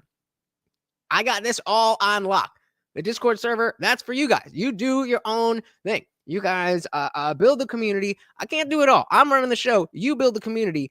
I built it. You will come. That's what the movie told me. That's what the movie told me. The movie said we need a hot tub party. I think you would enjoy that a lot more than any of us. But hey, bring some friends and we good. We good. Lose the majority. Because Which conceivably it could happen. Then you can't do anything. Yeah, if you aren't. The difference is this: is that the Senate you can immediately replace with a governor appointment. The House does not have such constitutional ability. Right. It's state by state with the Senate, though, right? The governors replace, and then whether they give them the full term or a special election, right. State by state. However, it is an immediate fill of a vacancy. Right. That is in the U.S. Constitution. However, a House of Representatives member does not get a vacancy filled by a governor appointment. So it remains vacant until a special election, which is a very important. You are stupid, Am. Where's your PhD? Which doctor told you the things that you think? Technical difference. So, for example, if Marco Rubio does end up getting Secretary of State, not verified yet, everybody, Governor DeSantis the next morning can say XYZ. I'm with you. Like, I don't understand. Like, I get that you're salty. I get that you're mad. I get that you don't like the results of the election. But like, if you are so confident it's going to be bad, just wait fucking 1 year. And you will have given everybody a chance, and then you have all the justification to be the biggest dick about MAGA in the world. But instead, you just need to be right now. Seems like you're not that confident. Oh, Carl's heading out already. Thank you so very, very much for hanging out. You have a good one. And shout out to the stocks and crypto.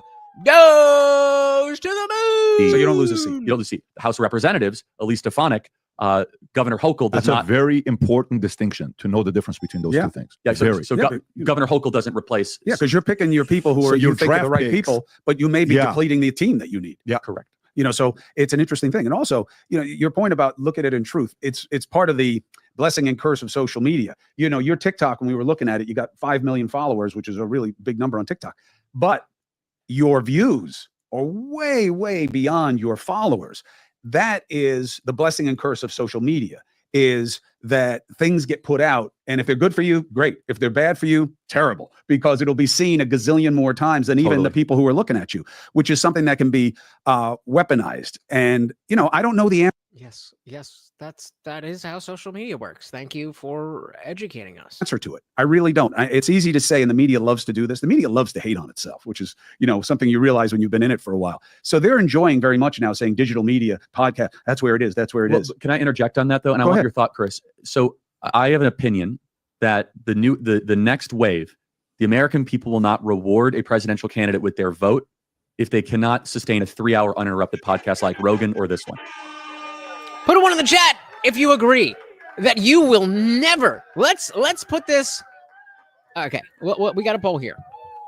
Will you commit to the TIJ community to only ever cast a vote for someone who can stand 3 hours straight? Well, straight doesn't fix, but fit. But will you commit right here, right now, to all 9 people here and all of 200-300 people in the Discord that you will only ever cast a vote for somebody who is willing to even give you 3 straight hours of their time? Or are you just a shill that will, whatever, I don't know. Hey, shout out to Ed's Funhouse at White People Rule. Hopefully. Well, I don't know. Is that okay, wow, I did not expect that to be split. Let's see how that rolls out. I'm also very curious, but let's see. If they cannot sustain a 3-hour uninterrupted podcast like Rogan or this one, I think that is the new standard. I think the days that Meet the Press or sitting down with 60 Minutes for a 15-minute interview, I think those days are being sunsetted. And I think the new normal is that you have to earn my vote by sitting down with Joe Rogan for 3 hours, sitting down with PBD. Because here's what long-form podcasting does. There's no breaks. It could go any direction. There's nowhere to hide. There's a million different ways, and therefore very difficult to prepare for. then why can't they just do a podcast? Just one. It's one thing of 3 hours. That's too much to ask for somebody who's going to run the free world. So it is, you get a very, very accurate picture of who the individual actually is. I think you are correct that the expectations of the electorate are changing. I think that forum is unknown at this point. Joe Rogan is certainly not Mike Wallace. Okay, so here we go. So the next clip it's a direct continuation. It seems like it stops short, but we'll talk about it, and then it rolls right into the next clip. But pay attention to this. Shout out to John's Dingy. Welcome. So Charlie Kirk needs to be in the Trump team. I think he can do more work outside with TPUSA. We can't downplay the importance of people who are not actually in the cabinet, actually on the team, in the government, doing work. I mean, I certainly wouldn't be mad at it, but I think the what he's doing is so important and needed that I wouldn't want him taken away from that and doing other things. Michael said, I feel like now that Trump has done it and won, I would be very suspicious of somebody who wasn't willing to do it. Yeah, exactly. Like, I don't the fact that 62% of you are saying, nah, I don't need to know who you are. Just go ahead and run my country is insanity to me. Insanity. But okay, yeah, do your thing. Do your thing. Yeah, I do as well.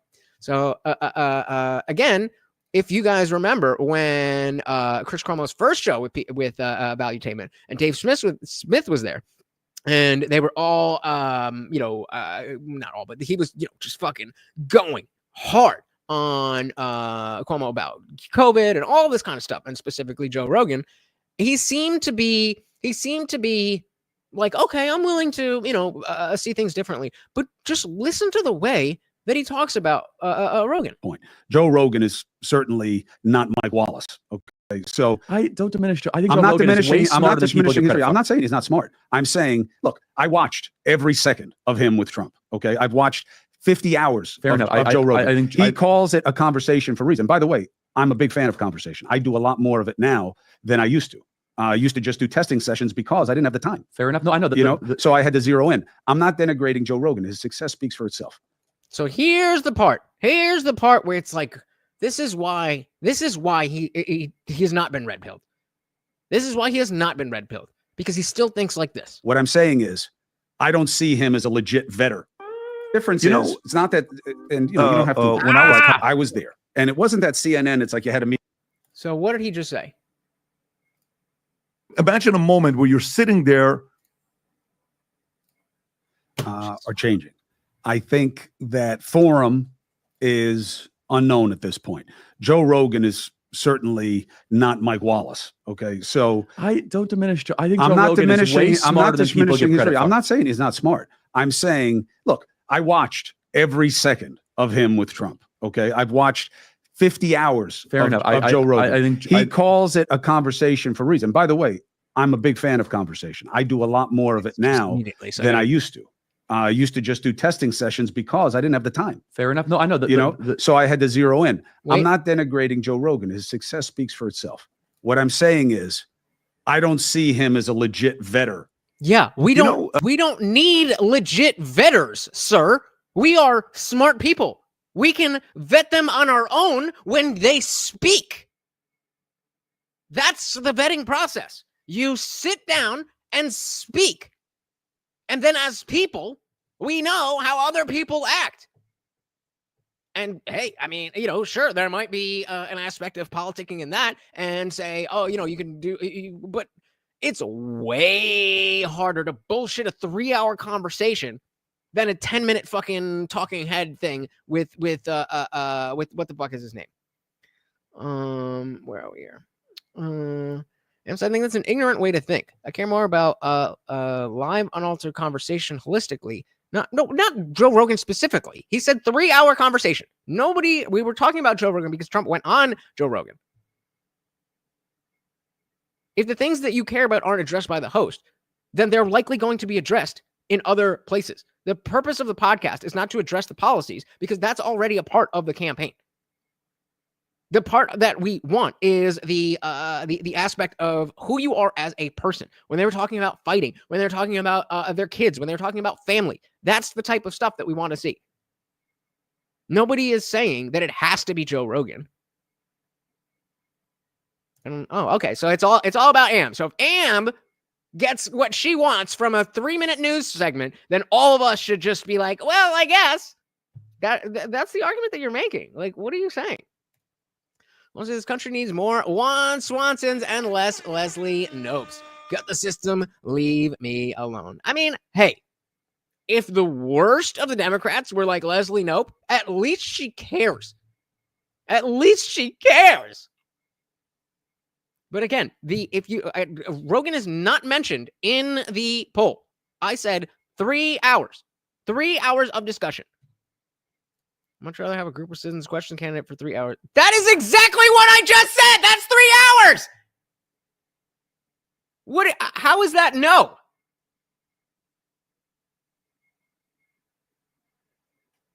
So yes is the answer to your question.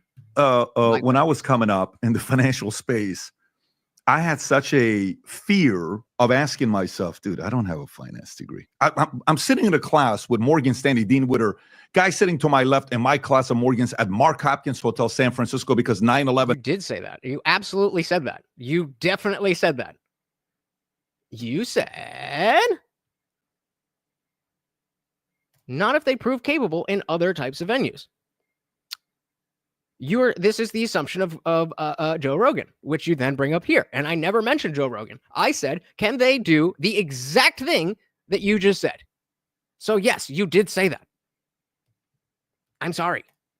I asked about 3 hours and you injected Joe Rogan in there because they were talking about Joe Rogan. I'm sorry if you misunderstood, but you misunderstood. That was not my mistake. Guy sitting to my left and my... Wait, no, we're not doing this one. We're moving. Yeah, all right. CNN, acting like CNN. Let me ask this question. Rob, can you pull up the one clip on CNN where this guy is explaining men competing in... As usual? Okay, mood. In sports. Try harder. For me, I think one of the things, based on this was prompted based on what you guys are saying right now. One of the things is how terrible the argument of the left was for the last specifically 4 years. This poll doesn't mean anything because you guys all answered based on Rogan then. So let's try again. Not in any specific context, merely 3 straight hours of discussion should be required for a POTUS. Is that clearer? Bad for 8 years, but 4 years was a little bit ridiculous. So I'm watching this thing here. I'm like, okay, CNN, they're having a conversation about who to blame. And this guy is making a very, very logical. Last night, I'm at the training with my son in the soccer. It's 9 o'clock. I'm there with the 2 trainers. One guy comes up who's a agent. He's here from London. And another guy who's a guy that played for Miami and Inter Miami, and he's not somewhere else. We're standing there talking. Guy comes up to me. He's on the tennis field. He says, I know this voice. I said, yeah. He said, you're Patrick. I said, I am. He says, I watch you all the time. I said, that's great. He says, I don't agree with you. I said, really? Yeah. I said, tell me who you voted for. He said, I voted for Kamala. I said, really? Tell me why you voted for Kamala. He says, well, I just think Trump, he's just like, he's got the TDS. I'm like, okay, fine. But when it came to family. It's funny that we all know exactly what that means. We all know exactly what that means. I'm sure that was a pretty, maybe not lengthy, but a pretty significant conversation. And just 3 letters. Trump, he's just like, he's got the TDS. I'm like, okay, fine. But when it came to family, he's talking to me with his 3-year-old son on his shoulder. And in this argument right here, you lose that guy. Where that guy sits there and says, I don't agree with this guy. Rob, can you go and play this clip? The families out there who... Please tell me you guys have seen this. Please tell me you guys have seen this. Okay, Rob, can you go and play this clip? The families out there who don't believe boys should play girls sports. They're not boys. I'm not going to listen to transphobia at this table. I am not going to listen to you call a trans girl a boy. When you use a word that's a slur, I'm going to interrupt. That's not how it is. They're not boys. But watch They're what he not says. boys. They're not Watch playing what she girls says to softball. him. I'm not going to sit there and Let's reset listen for to a that. second because, look, this is a really heated issue, right? And sure, Michael, I know you. I know that you understand that people have different views on this. So what? I think out of respect for Jay, like, Out of respect let's to what? try to talk about this in a way that is respectful. Okay, so let me rephrase this since I'm being targeted here. I don't know. See, and again, bro, like, fair enough. I'm with like, this is ridiculous, but stop. Then when you know you're getting attacked, then, well, since I'm getting attacked, like, all right, fine, males, just do that. No, it's okay. You are not being. But I am. Of course he is. I'm specifically saying that I know And yes, of course he is, but that's not like nobody there is on your team. that you are not intending to be transphobic. He should know that I'm not But intending. I'm not calling you transphobic. I I'm want saying you you're to. using I a want. phrase I want to that give you you an know. opportunity. So the way regular That's people not- interpret it, That's not which is why regular those people. ads were That's not regular people. There's no consensus that these are actually boys. This whole thing about trans. There's no consensus that the wait, XY, XX, right?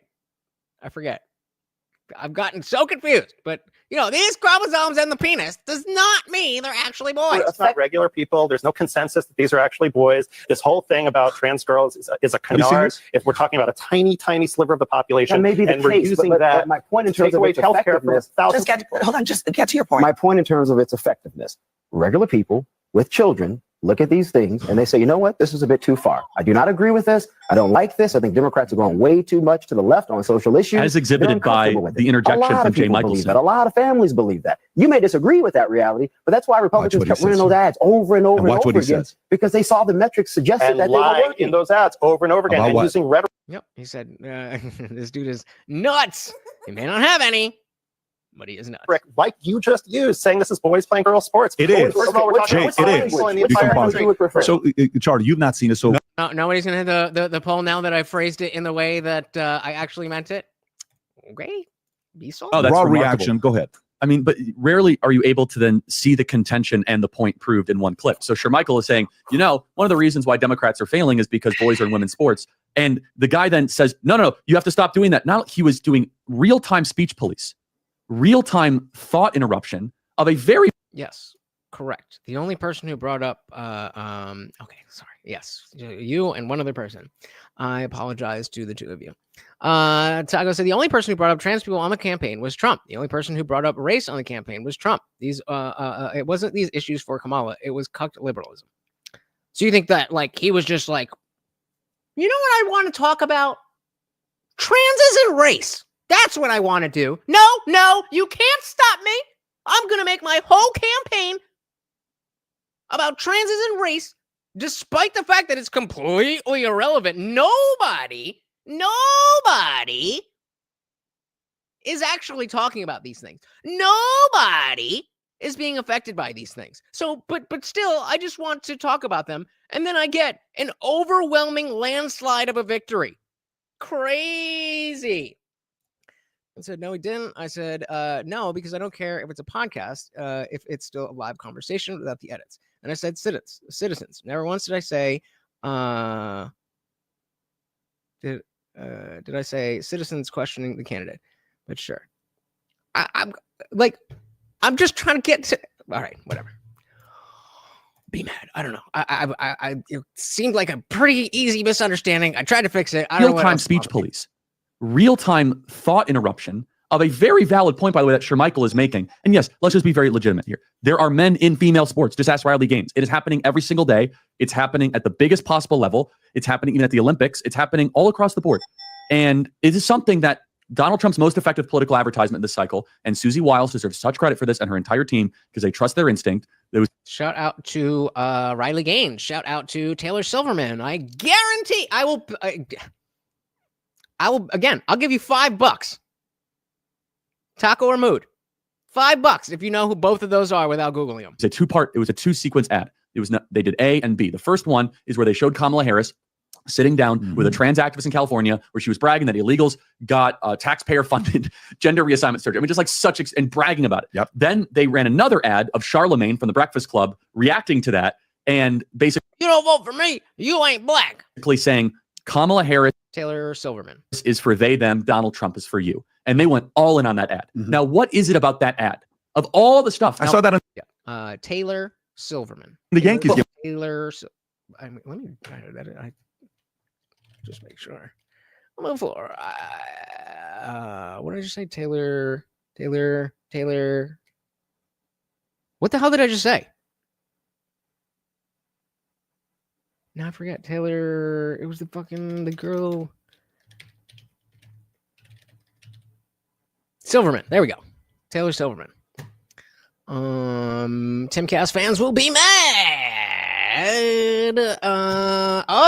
Right there. I know he knows it, but he didn't say yes. But yes, a skateboarder, a female skateboarder who was denied a first place position because she had to compete against a male. And shout out to Right Click, welcome, another Timcast fan. Tim, being a big skateboarder, was focused on this issue, brought her into the Timcast company and gave her a job because she's she was cheated. Taco said Trump played to his base, Kamala didn't. True. Well, I don't know if I agree with you. I don't know.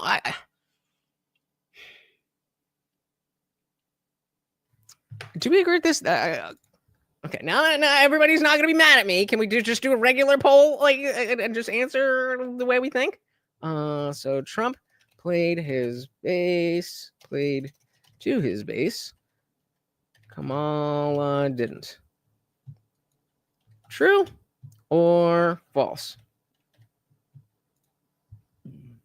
I kind of feel like she did, and the base for Trump is just bigger by a lot. Related to Long Dong Silver. Shout out. Did I just see you were heading out? Okay, heading out for real. Love you, brother. You have a good one. Taco said right out the gates, he questioned her race. Yeah, because she lied about it. Tell me what you don't know about Grandma Barrel. What happened with Grandma Barrel, Taco Baco? What happened? Go ahead. Tell me what happened with Grandma Barrel. She is not black. She is not a black person. She is not black. And she's not black.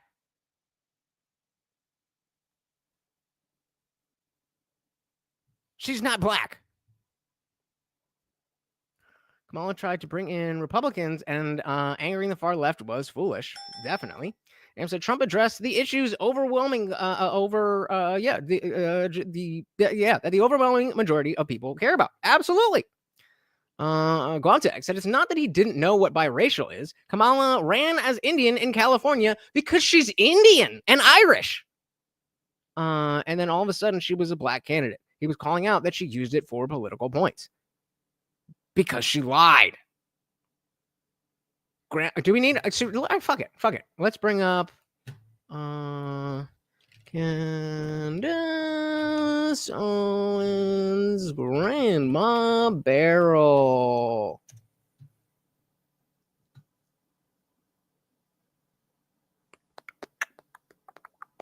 Why are they all so bad? They're all so bad on here. Jesus fucking Christ. I don't know why I keep going to Twitter. I feel I for some reason I feel like it'll be easier, but it never is. It never ever is. Where's the short one? Okay, shout out to Jimmy Dore.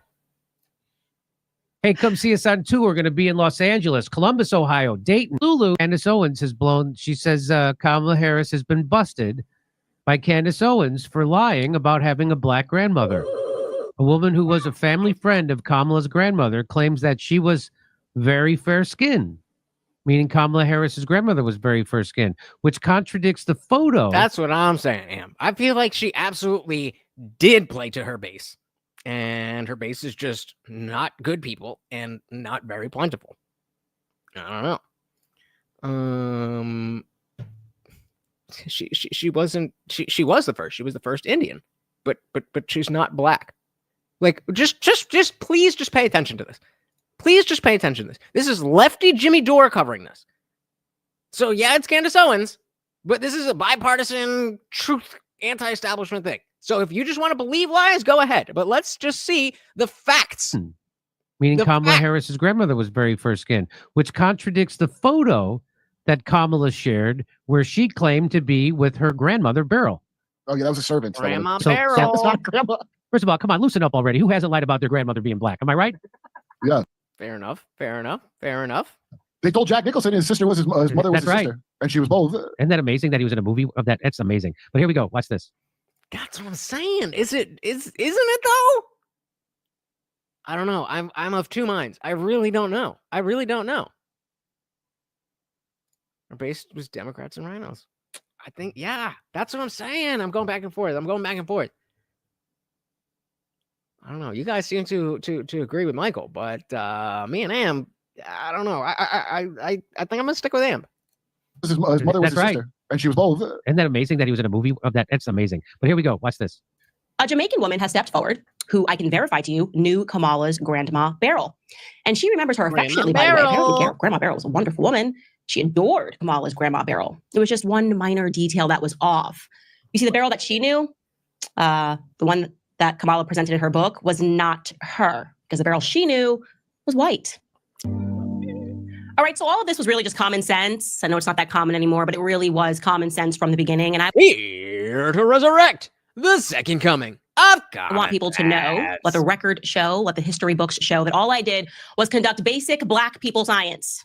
I looked at this photo here, the photo that Kamala put in her book of her and Grandma Beryl, and I said, And again, it does say in the book, this is a photo from the book that says visiting my paternal grandmother Beryl in Jamaica, and shows a Black woman.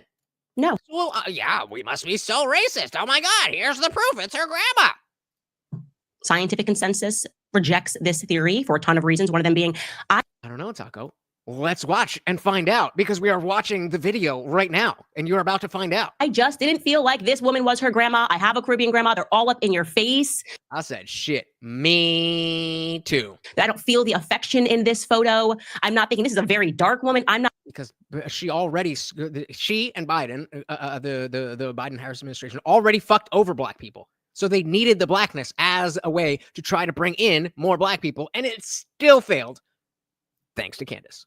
In your face. I don't feel the affection in this photo. I'm not thinking this is a very dark woman. I'm not thinking this is the mother of Donald Harris at all. Like, I know genetics can be funky, but I was going, this woman does not look. Isn't her dad's middle name John as well? Donald John Harris. Like she owned and operated a store. There were so many things that were throwing me off. Even the whole story of the grandparents owning all of these stores. I'm going, what are you talking about? 1914 to 1938 in Jamaica, but we were just getting out of slave chains. And you're telling me like your family just became like so dominant and running these dry goods stores, and this grandma had that something was off. Okay. Maybe it sold slaves, the store. Yeah. I'm just saying. Operator. Anyway. I hear the proof. Here we go. Watch this. All right, Taco. You're paying attention, right? You're asking if there's verification. Here's the verification. I'm surprised that you didn't already know about this. It's almost like this is a huge story for somebody who just ran for the president of the United States. You're building a carburetor. Anyway. Here we go. But the Blacks definitely were. Watch this. And Miss Beryl, by the way, I see Vice President Harris on the box. I sit up straight and I think, my God, she looks so much like Miss Beryl. Her facial features, the only thing is Miss Beryl was much smaller in stature. But if Miss Beryl, because Kamala is very fair skinned. Right. Was Beryl fair skinned? Yes, she was. She was. She was fair skinned. So Beryl was fair skinned. That doesn't mean she's not Black. Okay. Yes, she's very fair skinned. With black hair. I am right now. Are you paying attention? You seem to be gloating, but I'm doing it right now. Are you paying attention? I'll rewind it for you. Yes, she was. She was. She was. Well, okay, if Miss Beryl, because Kamala is very fair skinned. Right. Was Beryl fair skinned? Yes, she was. She was. She was. She was fair skinned. Fair skinned. Shout out to Garrett Grand. Welcome to the party. We got Marty taking a little nap, but of course, every donation comes with a treat for the Overlord. Thank you so very, very much, sir. And of course, Lost Keychain, welcome to being a member. Make sure you join the Discord server. That is where you get all the goodies. Thank you very, very much. And welcome to the party.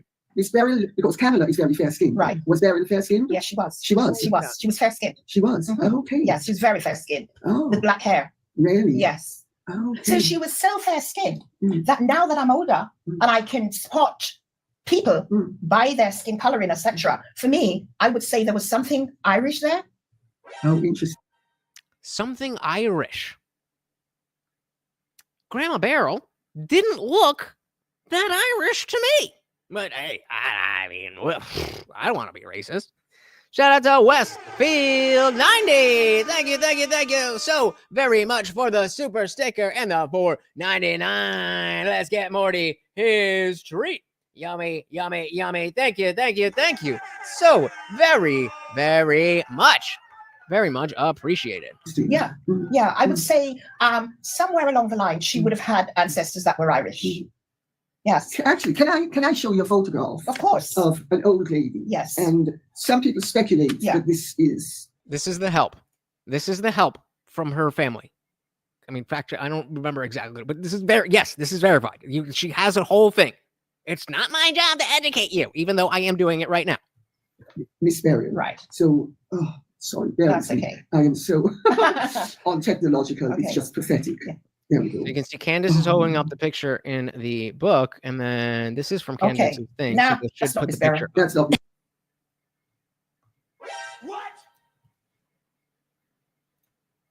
Okay. Nah, that's not Miss Beryl. Immediately. Nah, that's not Miss Beryl.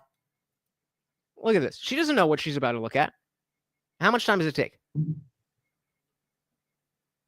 Looks at the picture. Nah, that's boom, not Miss boom. Beryl. That's not Miss Beryl. That's definitely not Miss Beryl. Okay. That's not Miss Beryl. So And- I think you have to just show. Yeah. So That is not Miss Beryl. That's No, not Miss Beryl. definitely not Miss Beryl. Okay. And I know what she looks like. I couldn't have been in a dream, and she definitely did not look like. You're the one who brought it up, dude. Nobody talked about race until you brought it up. If you don't care, then why do you keep bringing it up? You as the general liberal. If you don't care about this stuff, then stop bringing it up. Stop talking about it. Nobody gives a shit if she's Indian or black. She's a dumb bitch either way. If she was competent, like a Tulsi Gabbard, then abso-fucking-lutely I would have voted for her. Maybe not against Trump, but this is all about racism, sexism, blah, blah, blah, blah, blah, blah, blah, blah. No, it's because she's a bad person who lied to all of us. You just decided to not look into it. I don't know what to tell you, dude. Like that. There's another person, but could that be Miss Beryl? No, that's not That's Miss not Miss Beryl. Beryl That's not either. Miss Beryl either. Okay. Don't know. So now we got two grandmas in her book. Not that is. Okay. That's not Miss Beryl. That ain't Miss Beryl. You know, as you were describing the fair skin and looking like Kamala, I was thinking this can't be the Miss Beryl grandma that's in Kamala's book.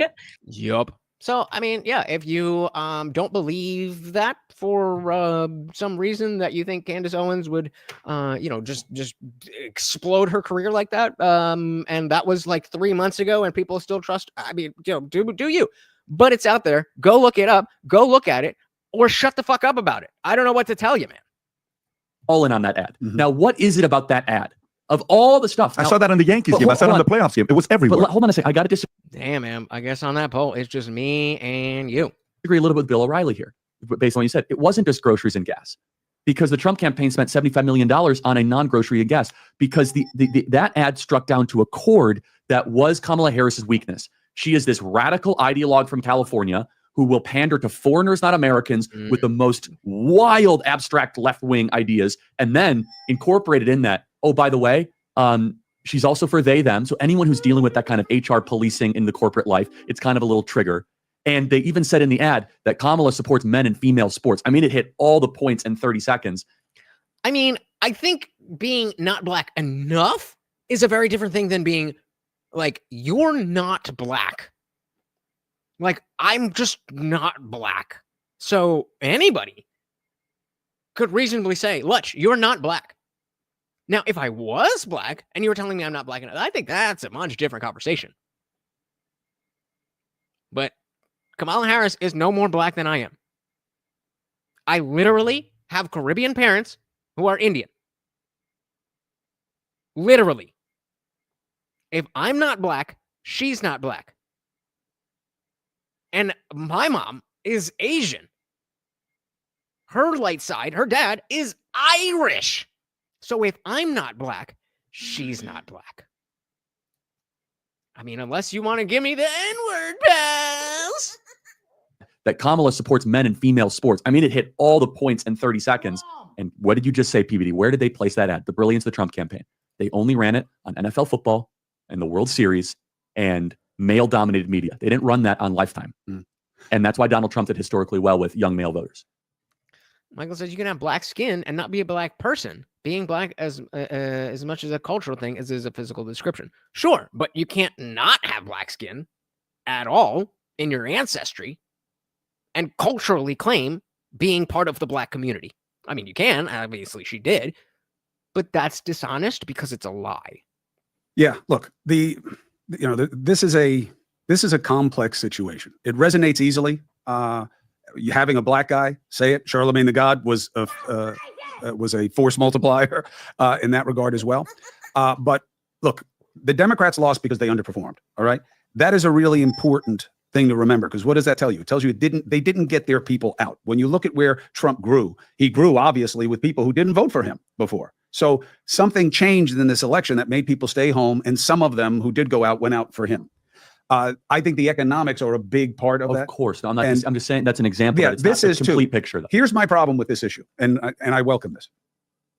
I say all the time, you're not. Again, just the little things. And I welcome this. I welcome you saying things in response to the things that I'm saying. I know. I'm special for this. But I actually welcome the fact that you're not just going to suck me off and listen to what I say and swallow it whole. Like, you're not special for that, dude. That's the default. That's the default.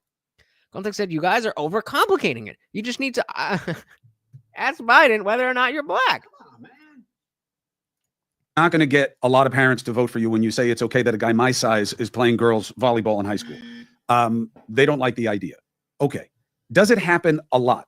No. Does it happen? Yes, obviously. We're talking about it. Exactly. I am worried, though, that there is an offset on the issue, which is what happens most with the LGBTQ plus community. You forgot IA. IA. I have a problem with that. And the 2S. I yell at for this all and the time. Two-spirit. Yeah. Whatever it is. Okay. I'm okay with all of it. You got to get the whole thing. I know, because I get yelled at when I don't, but I'm not missing it on purpose. Okay.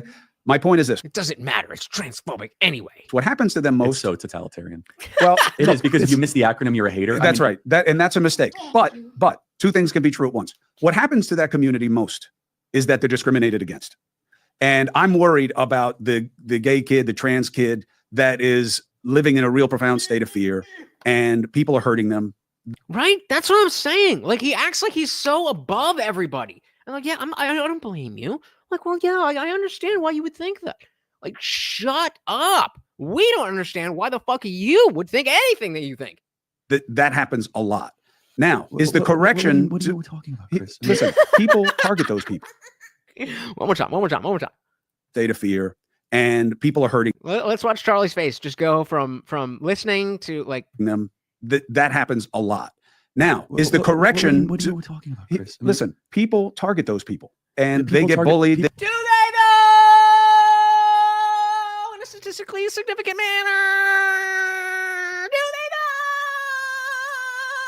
I would honestly, that's a genuine question. I really do not know. I think that, based on my own sensitivities of being more socially liberal than probably a lot of people here, definitely not everybody, but a lot of people here.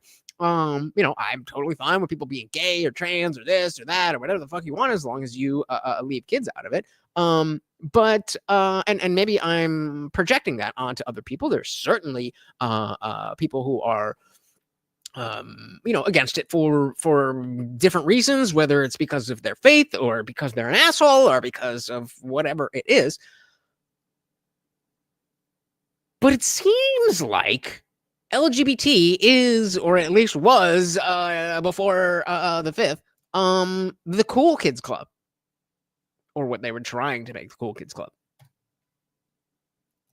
What are you talking about? No, Chris? am I Listen, right? Am I wrong? people target those people. And they People get target- bullied, they people get target beat up. Christians too. People get bullied because they're fat and overweight, or they talk funny. True, because but they have more autism. with these kids. Or that they're fucking short. I guarantee you, I get more shit for being short than you do for being gay. I guarantee you. Christians too. People get bullied because they're fat and overweight, or they talk funny. True, because but they have more autism. with these kids. And Is it though? Is it though?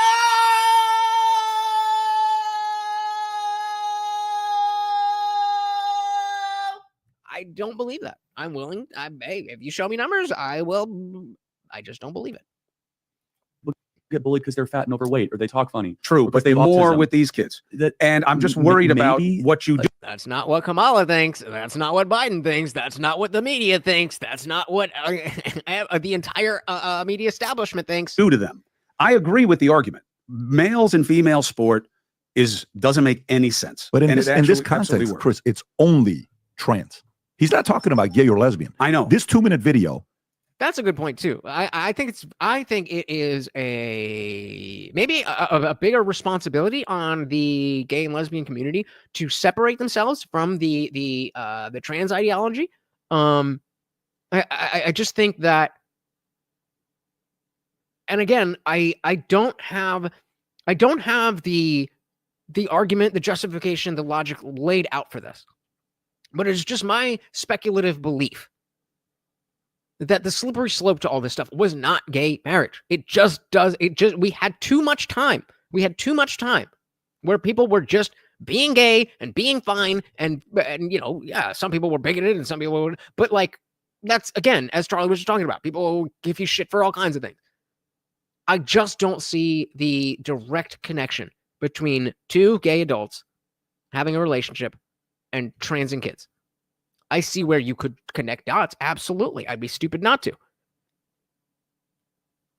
But I'm not willing to say that we should get rid of gay marriage or anything like that. You would have to give me some type of direct justification as to why I'm wrong and that gay marriage absolutely was the beginning of this slippery slope that and not the trans ideology. And I'm, again, just like everything else, I'm open to it. I just don't believe it. Michael said Fredo would be called homophobic for saying men playing women's sports. They're not men, they're women.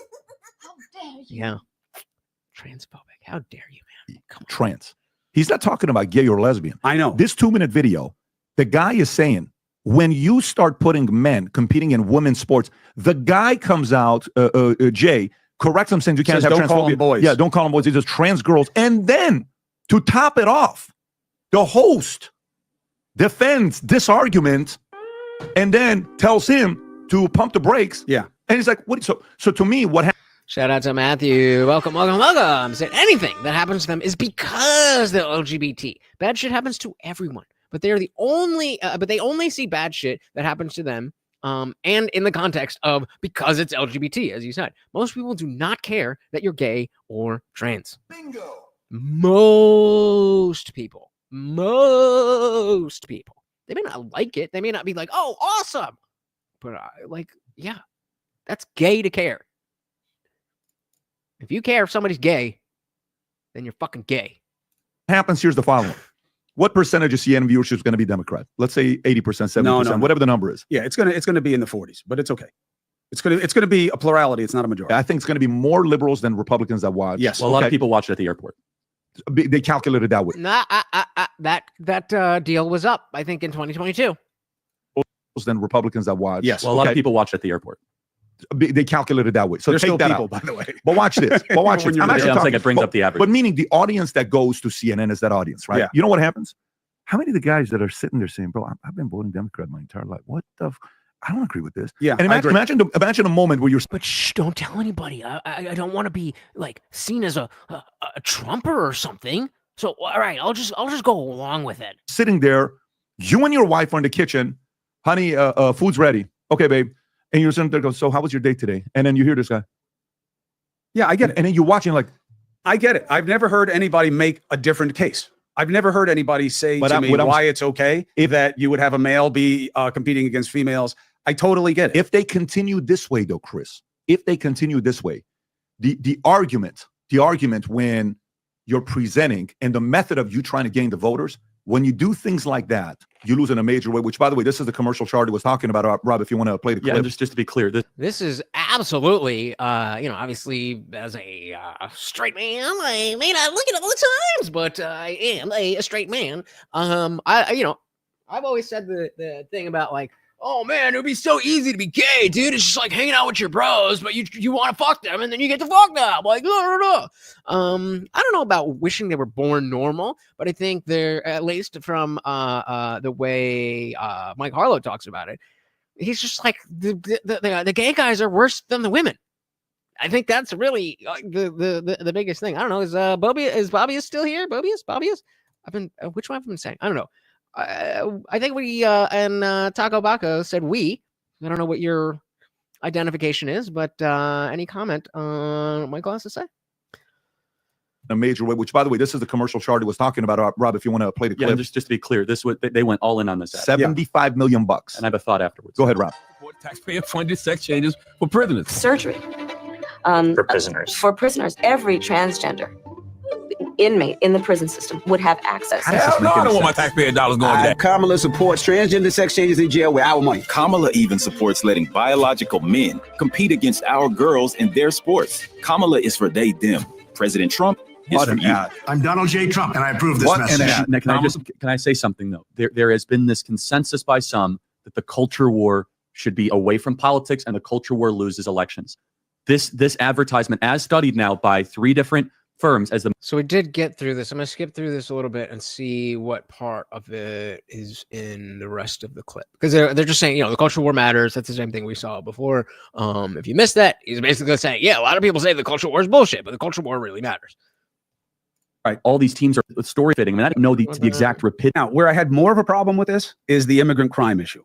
Because to me, okay, so if Taco is gay, what do you have to say about what Michael's saying? That I think all people, gays included, wish there was no gayness in the world. So I personally don't care if there's gayness in the world, but I'm not gay, so it doesn't affect me in that way. We've been hit on by a few dudes, but it's a little ego boost. Then Michael says they wish they were born normal. They're excluded from society in a lot of ways. Even if there was no persecution or bigotry, it would still be sad because they are abnormal.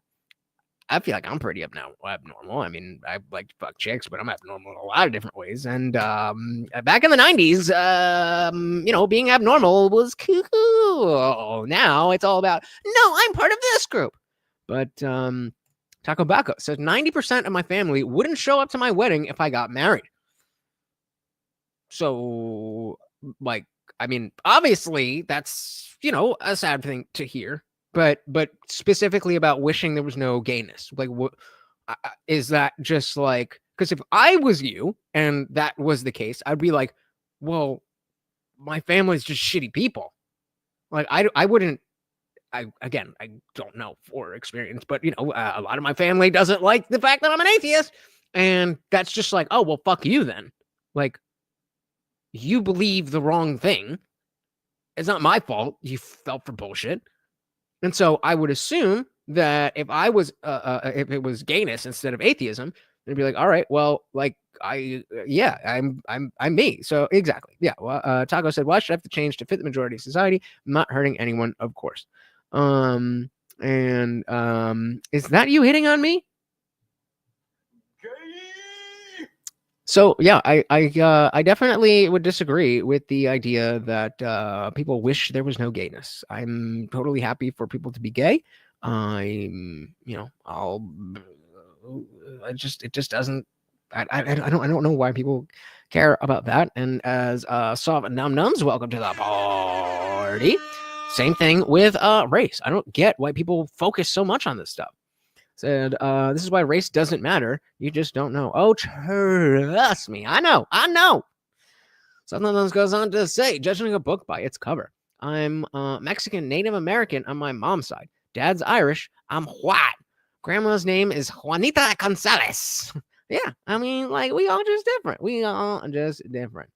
And Michael's saying, not saying that you should change yourself, just wondering if there's any inherent sadness around being different. And again, not to speak for Taco Baco, but we're all different. I think we can give some grace here. I think we get what you're, I don't think anybody thinks that you're trying to be offensive.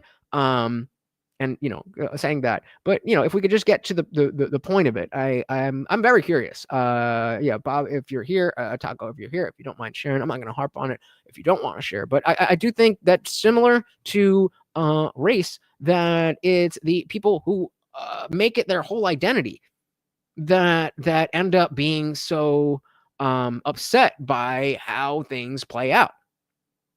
Because again, we're all different. We all get made fun of for shit. We all the question was, so pull up, Michael W. was saying, I think all people, gays included, wish that there was no gayness in the world.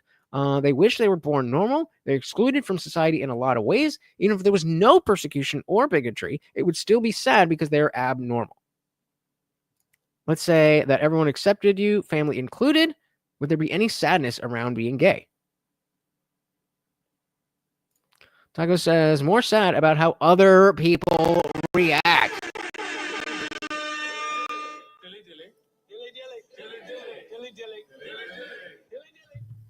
Well said, sir. Well said. Max said, everybody wants to fit in, but none of us do completely. We're all outcasts to some degree. Yeah. I mean, I don't know if you could say this about the Zoomers and younger. They may really, really have no desire to stand out, but certainly millennials and older, that was always a point of pride. So Bobia says, I guess life would be easier as a straight guy, but gayness is not my dominant quality. And I mean, I don't know what you look like, but if you're anywhere near my height, if you're fat, if you're ugly, if you're any of those things, actually, I would be very curious. I would be very curious to do not like a double blind study or something, but just have a book of dudes of different body types and facial structures and stuff, and the same pictures, and you give it to a bunch of let's say 1,000 straight women and 1,000 gay dudes. I wonder how they would rate it differently. You know what I mean? Flirty. Yeah, how is it abnormal if it's a natural state through the animal kingdom all throughout history? Just not the majority.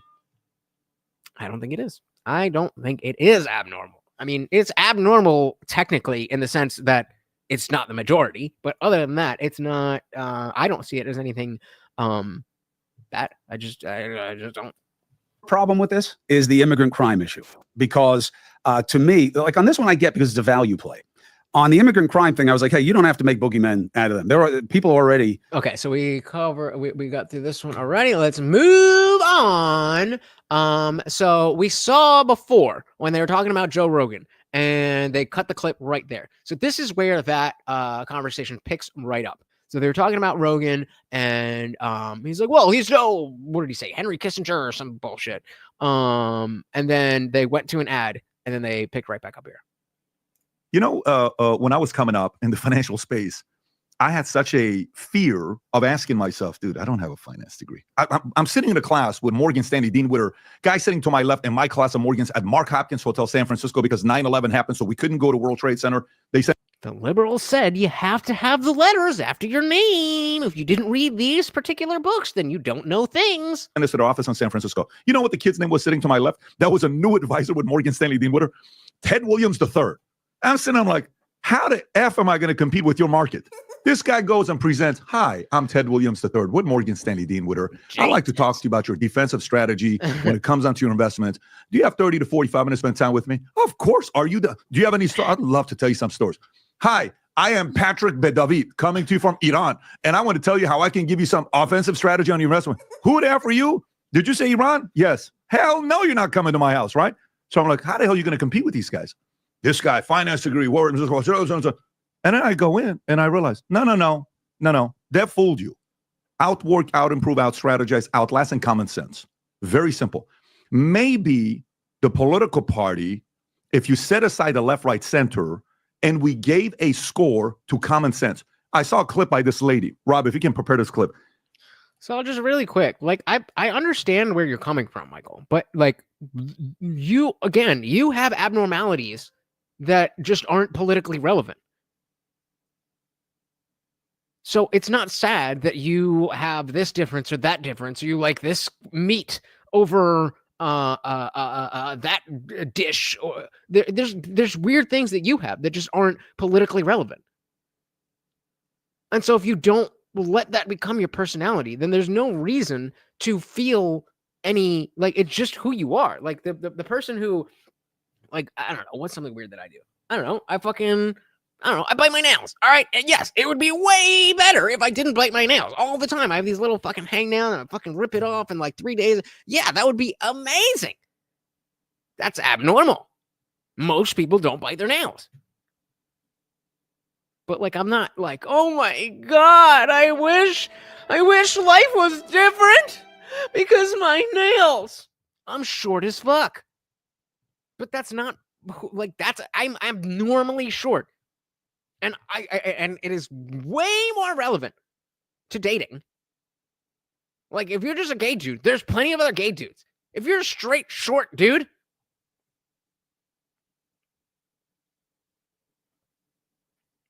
so I think I would be more abnormal.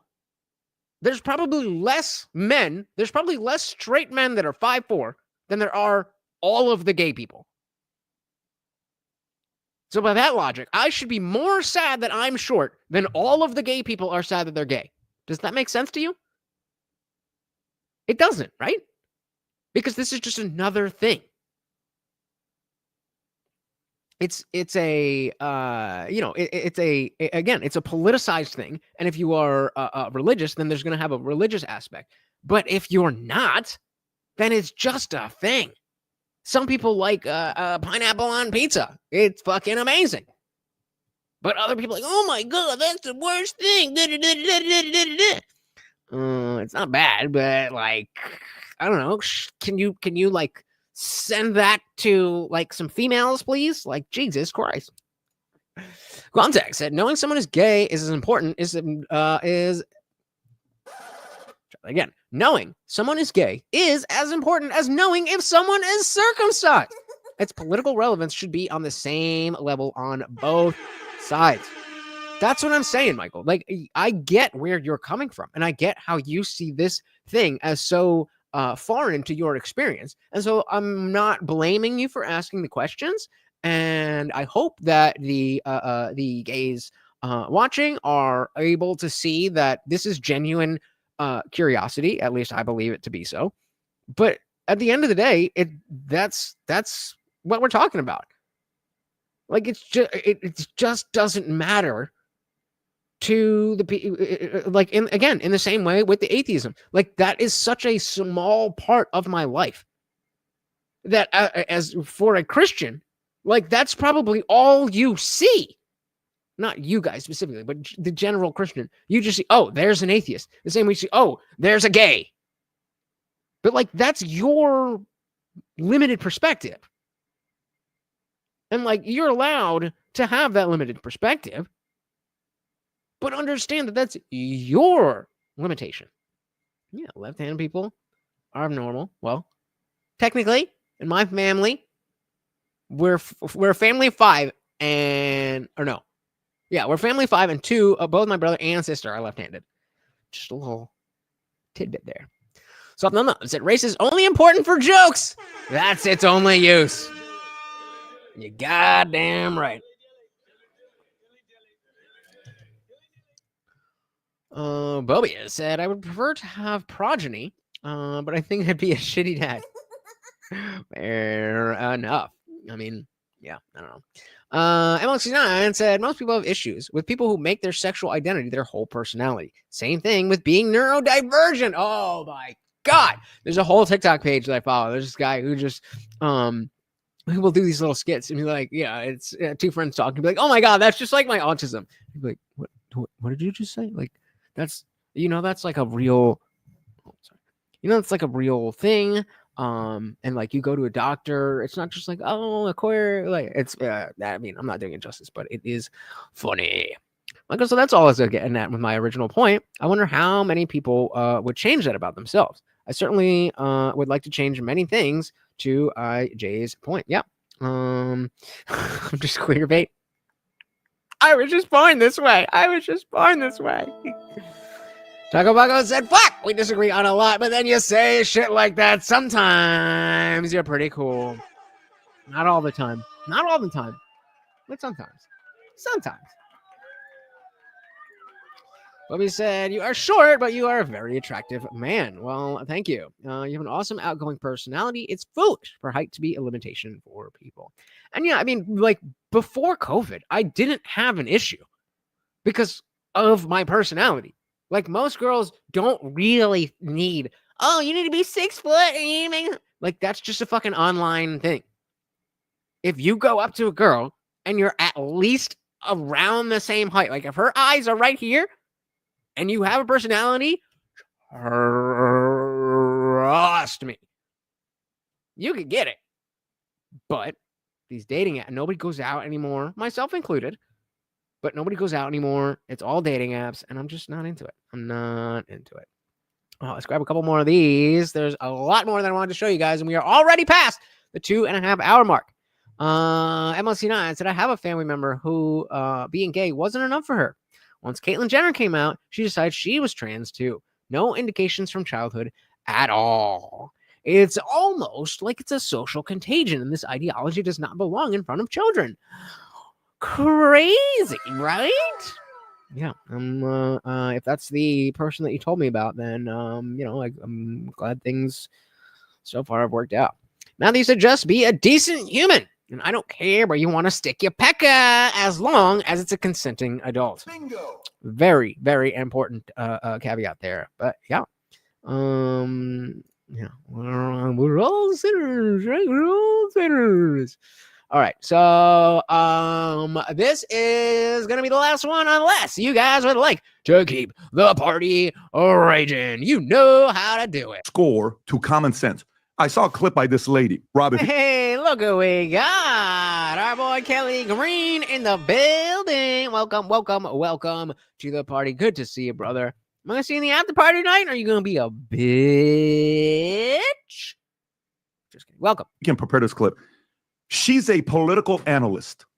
Oh, I'm so happy we're doing this. So we're doing this, and there's a short one that we need to end on. Supposed to buy a bottle of wine, and she's talking to the person. I want you to this is how I feel sometimes. People that are in this business of politics for so long that they think so highly of themselves that they're pompous, arrogant, and play this. Look at the reaction, how she talks. Folks, tell me how likable this personality is. Go ahead, Rob. Put a one in the chat if you have seen this pitch. Does she have captions? She doesn't have captions. But yeah, Ann said, I don't even think there's any one group that's discriminated against more than another. I think it's evenly distributed. And maybe not like perfectly, but I absolutely agree. Oh, I am jealous of you.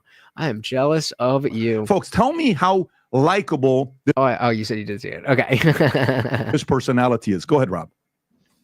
Okay, so we're closing in on almost 5 p.m. Eastern time, and this is tracking everything that's been going on across the country today. And my most important encounter was when she's already. It's so funny. She can't even contain herself. I'm out to get my champagne. I was talking to the guy in the store, of course, asking him, did he vote? And he said he did early voting, and he asked me if I early voted. And he asked me, why I was getting the champagne. And I said, because I'm going to be toasting Madam President tonight. Are you there?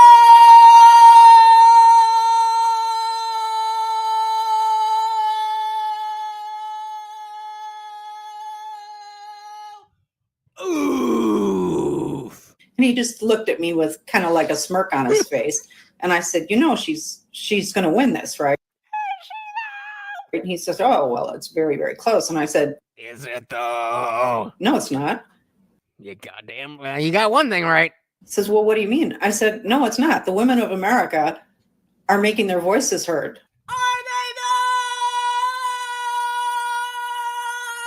Reproductive rights is what it all comes down to. Does it though? And the women are voting in numbers relative to men that are unbelievable. She's won this. And I said to him, she's going to take every one of the swing states plus Iowa. And he said, oh, but the numbers are so close. I said, I'm a political analyst. I'm a political analyst. Right now, the numbers are there. I'm telling you. Taking this election. And then I said to him, you realize, and he didn't tell me who he voted for, but of course I knew. And I said, you do realize you wasted your vote, right? Projection.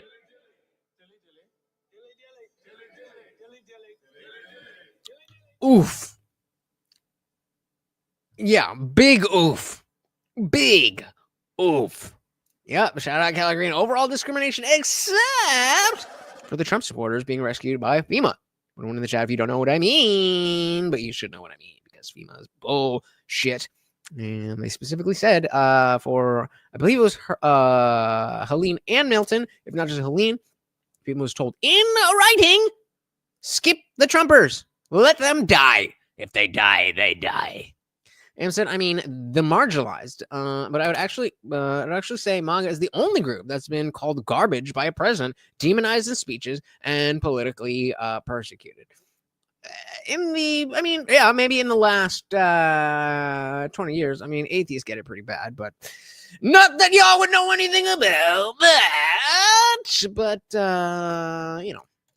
everybody is their own victim, right? Everybody is a victim. Like I said, unpopular opinion, we gave women the vote, and what's been clearly demonstrated is their chief political concern is the ability to murder their babies. Suffrage was a mistake. I'm finding it harder and harder and harder and harder and harder to argue against this. But again, what percentage of women actually fought for suffrage? And I'm now questioning, does that even matter? I don't know. MLC9 said, women did come out in force, just not for her. We can usually spot the less stable female pretty well. You mean opposed to the more stable female? What? So the note said, isn't seeing where the dots connect literally seeing the connection? I totally understand what you mean, but the only thing we could ever use is stats. I guess per capita? Are you talking to me or someone else? I don't know what that means. Yeah. Yup. Who he voted for, but of course I knew. And I said, you do realize you wasted your vote, right? And I didn't care.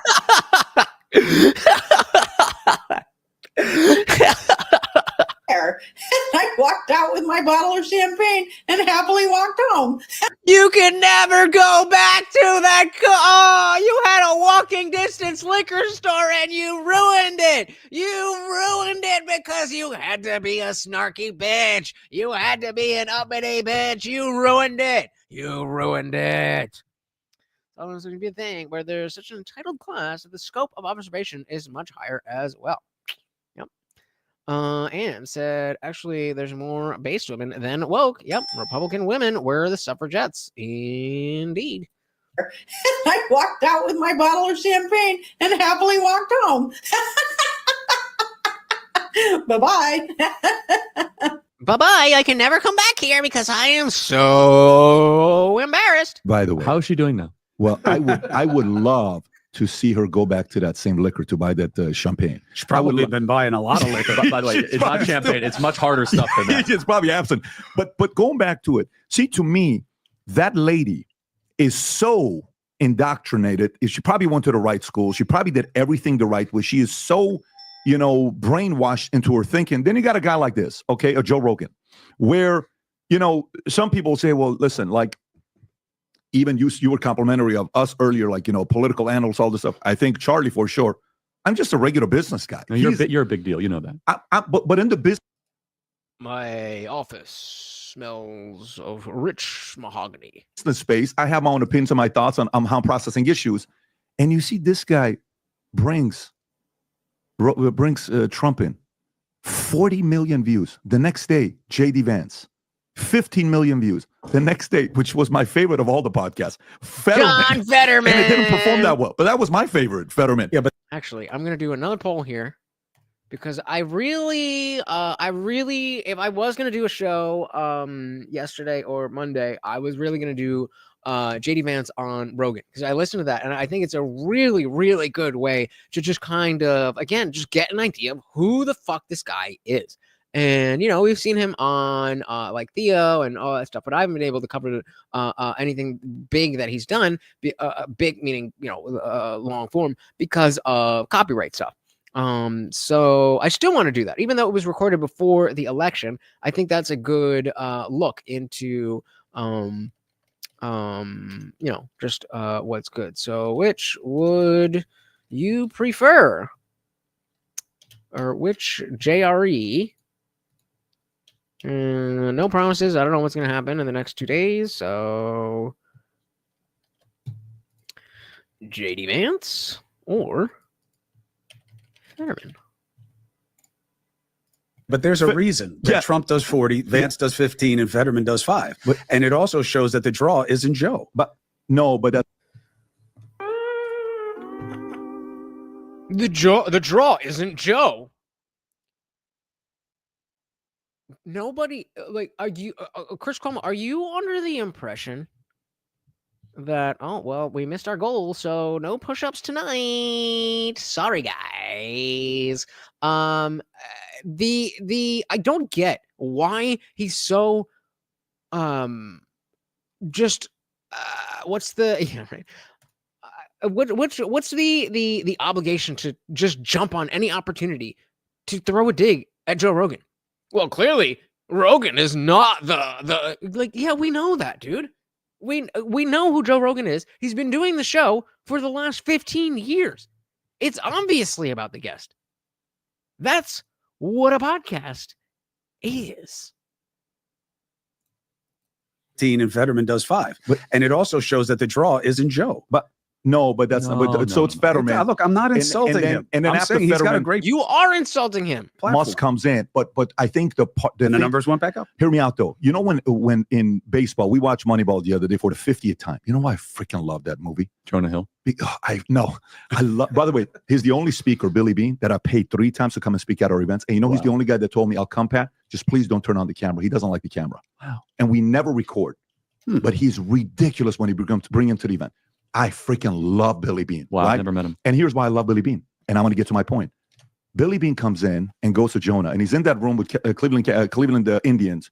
And he's like, "Hey, I'll give you." I worked it out plenty. I put the goal up before the stream started. I mean, how much do you guys care? Corner, whatever the guy's name is. No, up to you. Yeah, and $200,000.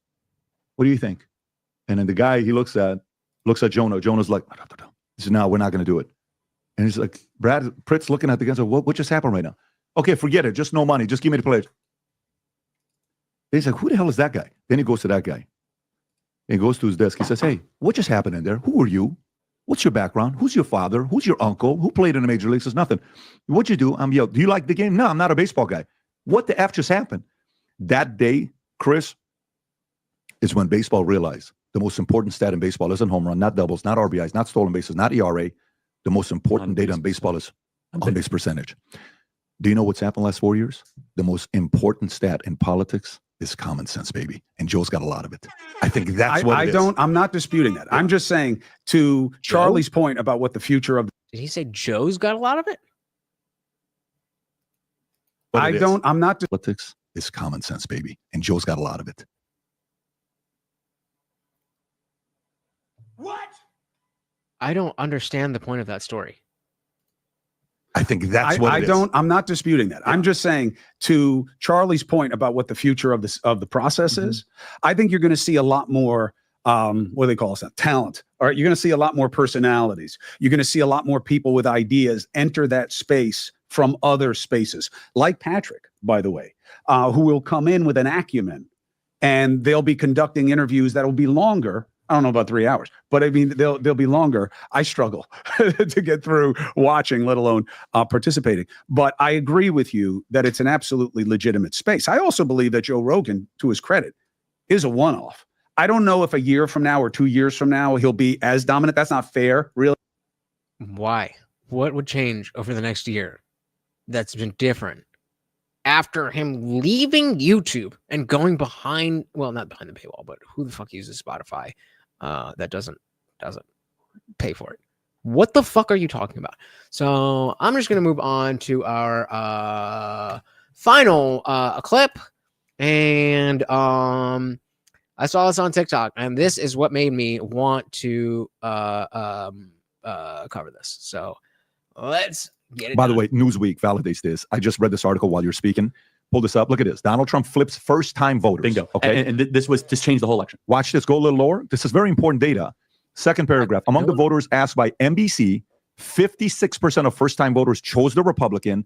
Over 43% of first-time voters chose Kamala. But 4 years ago, 64% of first-time voters picked Biden. Guy sitting 32 chose Trump. So that's the part. It's the selling and the conversion and the baptizing and getting the new people instead of, man, that is brilliant, because to a business guy, I go into insurance, everyone's recruiting agents from each other. You come to me, I'll give you 100%. You come to me, I'll give you 110%. Like, forget about it. We're going to go recruit non-licensed agents. That's what he did. What a freaking move, bro. And the Democrats doubted us because they said, oh, no, the reservoir has been tapped. There's no, like, people love Trump or they don't. And you know where the kicker was for me? And then I reaffirmed Susie's strategy. I went to a Trump rally and I would just take selfies and I'd ask, are you registered to vote? Registered to vote? 1 out of 20 would be like, I think so. 1 out of 20 PBD. When we hosted the Bobby Kennedy event, okay, we had 12,000 people show up. We registered 900 new voters at that event. Said differently, 1 out of 15 people that showed up at a Bobby Kennedy event in August before the election in Arizona were not even registered to vote. CTA mentality. And call to action. CTA mentality. You're here, you bring them in, baptize and we them. converted them. That's the key. Conversion. That is such a, by the way, that's business mindset. That's operation. It's not just gibberish. Absolutely. Chris is not capable of looking inward far enough to see the left went off a cliff. And even he is giving concessions as to, where the Democrats messed up. But it's not him. It's not him. It's everybody else. It's not him. And talk. You're converting them. So and sorry, Chris, I don't mean to go too far in this, but it's like, if you don't like the composition of the electorate, then change the electorate. Right. Let me ask you, what is the first-time voters? Do we actually know how many it is, or we don't have that number? It's millions. I mean, is it in the millions? Oh yeah. Like the millions, like 5 or like 1 to 2? No, he'll get you a raw. He'll get you a raw score on. Put your guesses. How many first-time voters voted for Trump in this election? It's in the millions. Guess a million. 1 million, 5 million, 8 million, 10 million, 20 million. How many million new voters voted for Trump? And don't Google it. Oh yeah, like the millions, like 5 or like 1 to 2. No, he'll get you a raw. He'll get you a raw score on. But if you count Gen Z, it's definitely it's probably over 10 million. But what's even more interesting is the non-Gen Z first-time voters. All right click says 5 million new first-time voters for Trump. Anybody else? Anybody else? Let's see. Ask ChatGPT, Rob, see if it tells us what it is. Brandon, if you can check to see what it is and send. All right, M169 said 3 million. It to us. Grok is even better, by the way. Just now, part of it is that this is not the first time this has been done. Obama did it. Yeah. Oh, context going high. It said 9 million. I see. Yes. Shout out to the Dinkus Knows. Welcome to the party. We're guessing how many millions of new Trump voters came about in this election. Lowest is 3, highest is 9. Is that this is not the first time this has been done. Obama did it. Yeah. And, it used to be done very grassroots level of trying to get new people into 8 vote. million. Yeah, that's about right. Yeah. And he got 56 to 40. You can't. I mean, as of the 2024 U.S. presidential election, over 8 million individuals. Where's this thing? 8 million individuals eligible to vote since 2022 midterms, bringing the total number of eligible Gen Z voters to over 40 million. Now, obviously, those are all, Jesus Christ. So those are all voters across the generation of both sides, or I guess, multiple, but 8 million voters. 8 million. I mean, that's it. Wow. So we expanded the. Damn. I'm going to give you that. I feel like that came in before you heard it. I'm going to give you that. Pie. Wow. And then we won more of that pie. This was always. Are you live? Are you live with us? Are we talking about what's live? Sometimes I still have doubt and skepticism that Trump wasn't in on the first attempt.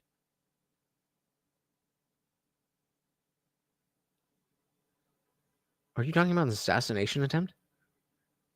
You think that he was willing to get his brain blown out? Please tell me I'm misunderstanding what you're saying.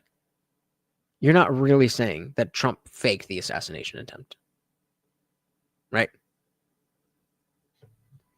Like I said, I'm still wondering what happened to the 10 million of 15 who voted for Biden in 2020. They just got Thanos snapped. Yep. I love drugs. Okay, so what is it that you're saying?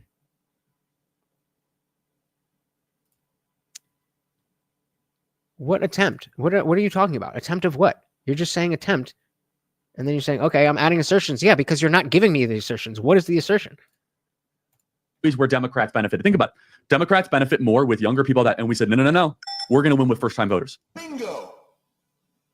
And you know what that is, Chris? That was kind of fruity. What was that?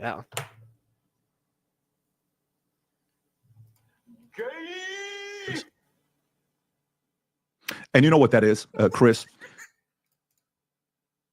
That was a little gay. Here's what that is. That is hard. That's a lot of work. Yesterday, I saw Eric Trump on Sean Hannity. And if Eric's watching this, you're not going to like what I'm going to say, but it comes with respect. Yeah, see, that's what I'm saying. You're throwing things out there, stuff nums, and we don't know what you're talking about. In fact, I just want you to know this.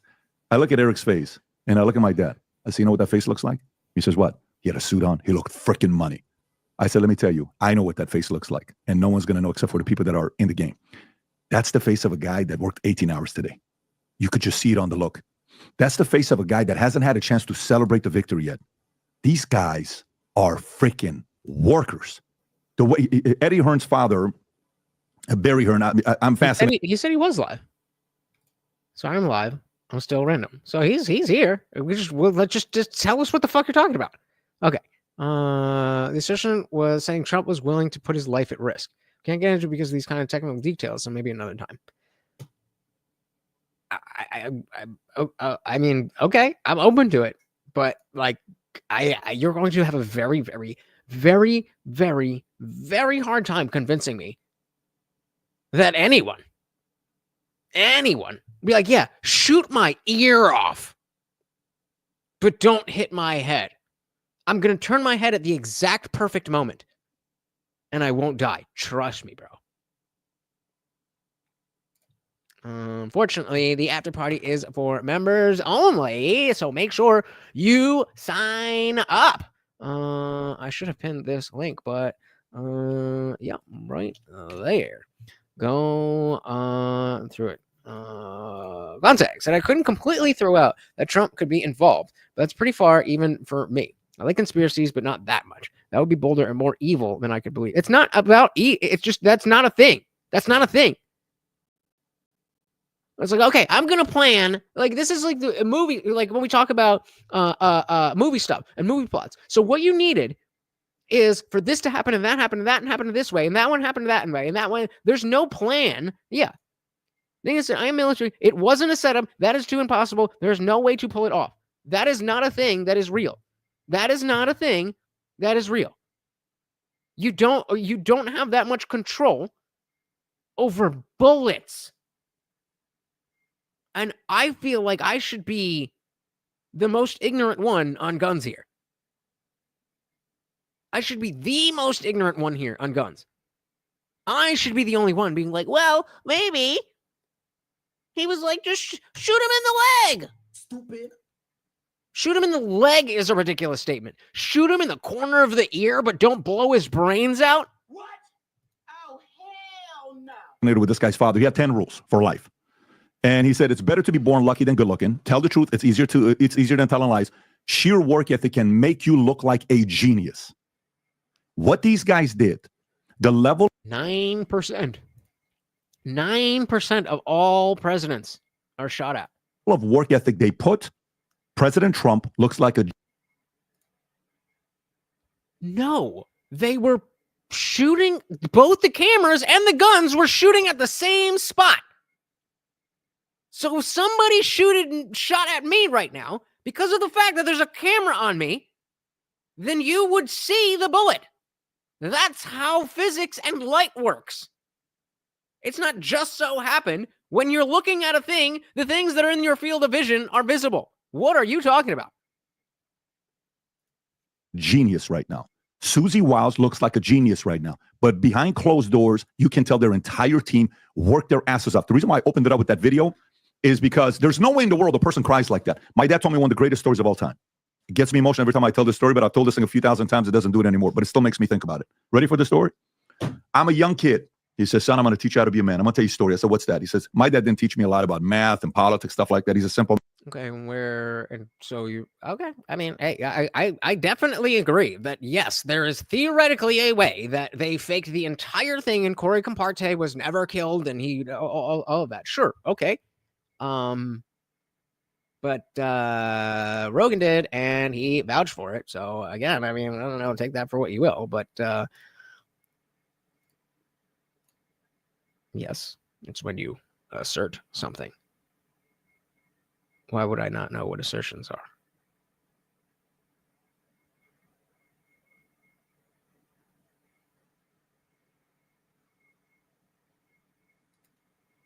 Oh man, but hard work, character, keeping your word.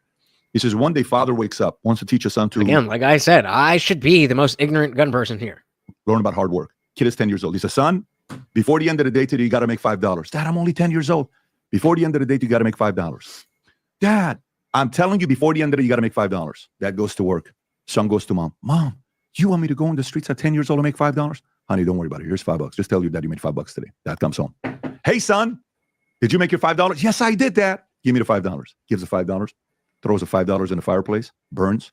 It absolutely is. It absolutely is. And the fact that you don't get that is why I'm very confident that you're wrong. It runs to mom. Mom comes in and says, what is wrong with you? Dad says, the reason why you got more upset than him is because you paid him the $5. Next morning wakes up. So yeah, if you believe this, okay, I can't deny that this is what happened. But like, okay. You got to make $5 today and don't go to your mom. Dad goes to work. Son goes to mom. Mom, he says, hell no, he's going to burn it. I'm not giving it to you. So the son becomes a beggar. That's phase 2. He goes outside. Hey, uncle. Dad's going, hey, aunt. Hey, neighbor. He begs for $5. Next day he comes home. Hey, son, did you make $5 today? Yes, I made $5 today. He shows him $. Me? How much experience do I have? Or are you asking somebody else? I have no experience. I listen to the people who do have experience. And they say, no, that is not something that could be faked. Throws the money in the fireplace. Son starts crying. I didn't make a claim. I said there are red flags. Okay. But no reaction from mom.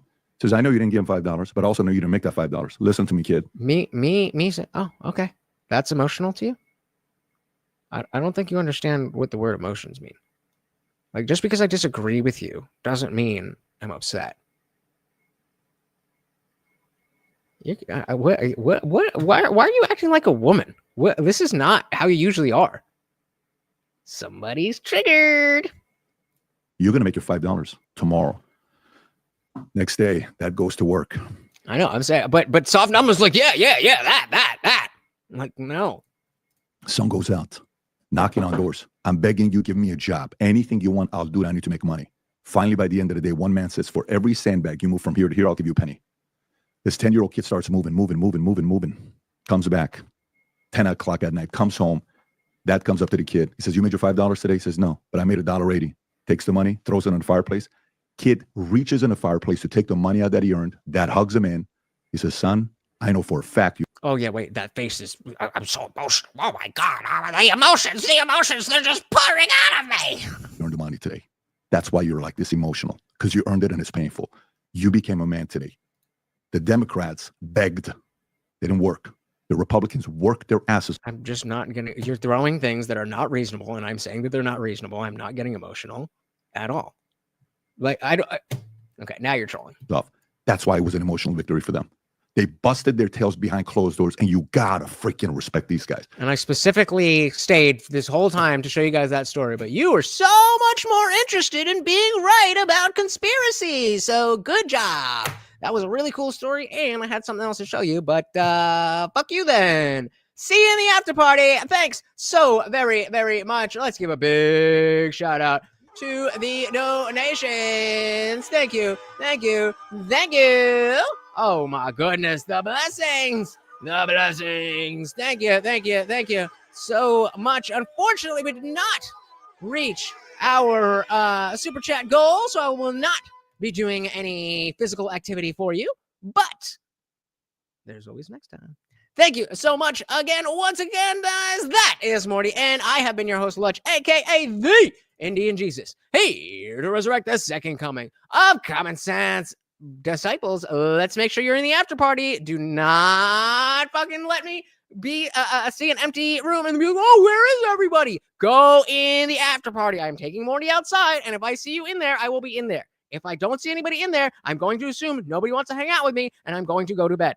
Thank you so very, very much. Once again, I am so glad to be back. I don't like taking that time off. I really don't like it. I really don't. I am very glad that we were able to have an interesting conversation here and finally start to look forward to what may or may not happen. It was we were kind of in a little bit of a limbo of like, all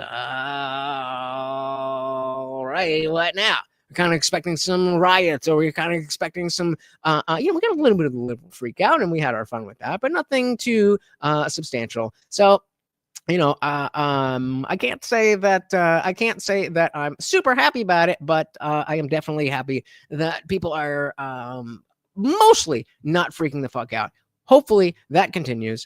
And we'll be here, guys. We will be here. Thank you, thank you, thank you so very, very much. Once again, guys, that is Morty, and I am your host, Lutch, aka the Indian Jesus, here to resurrect the second coming of common sense. Until next time, guys, we are out of here.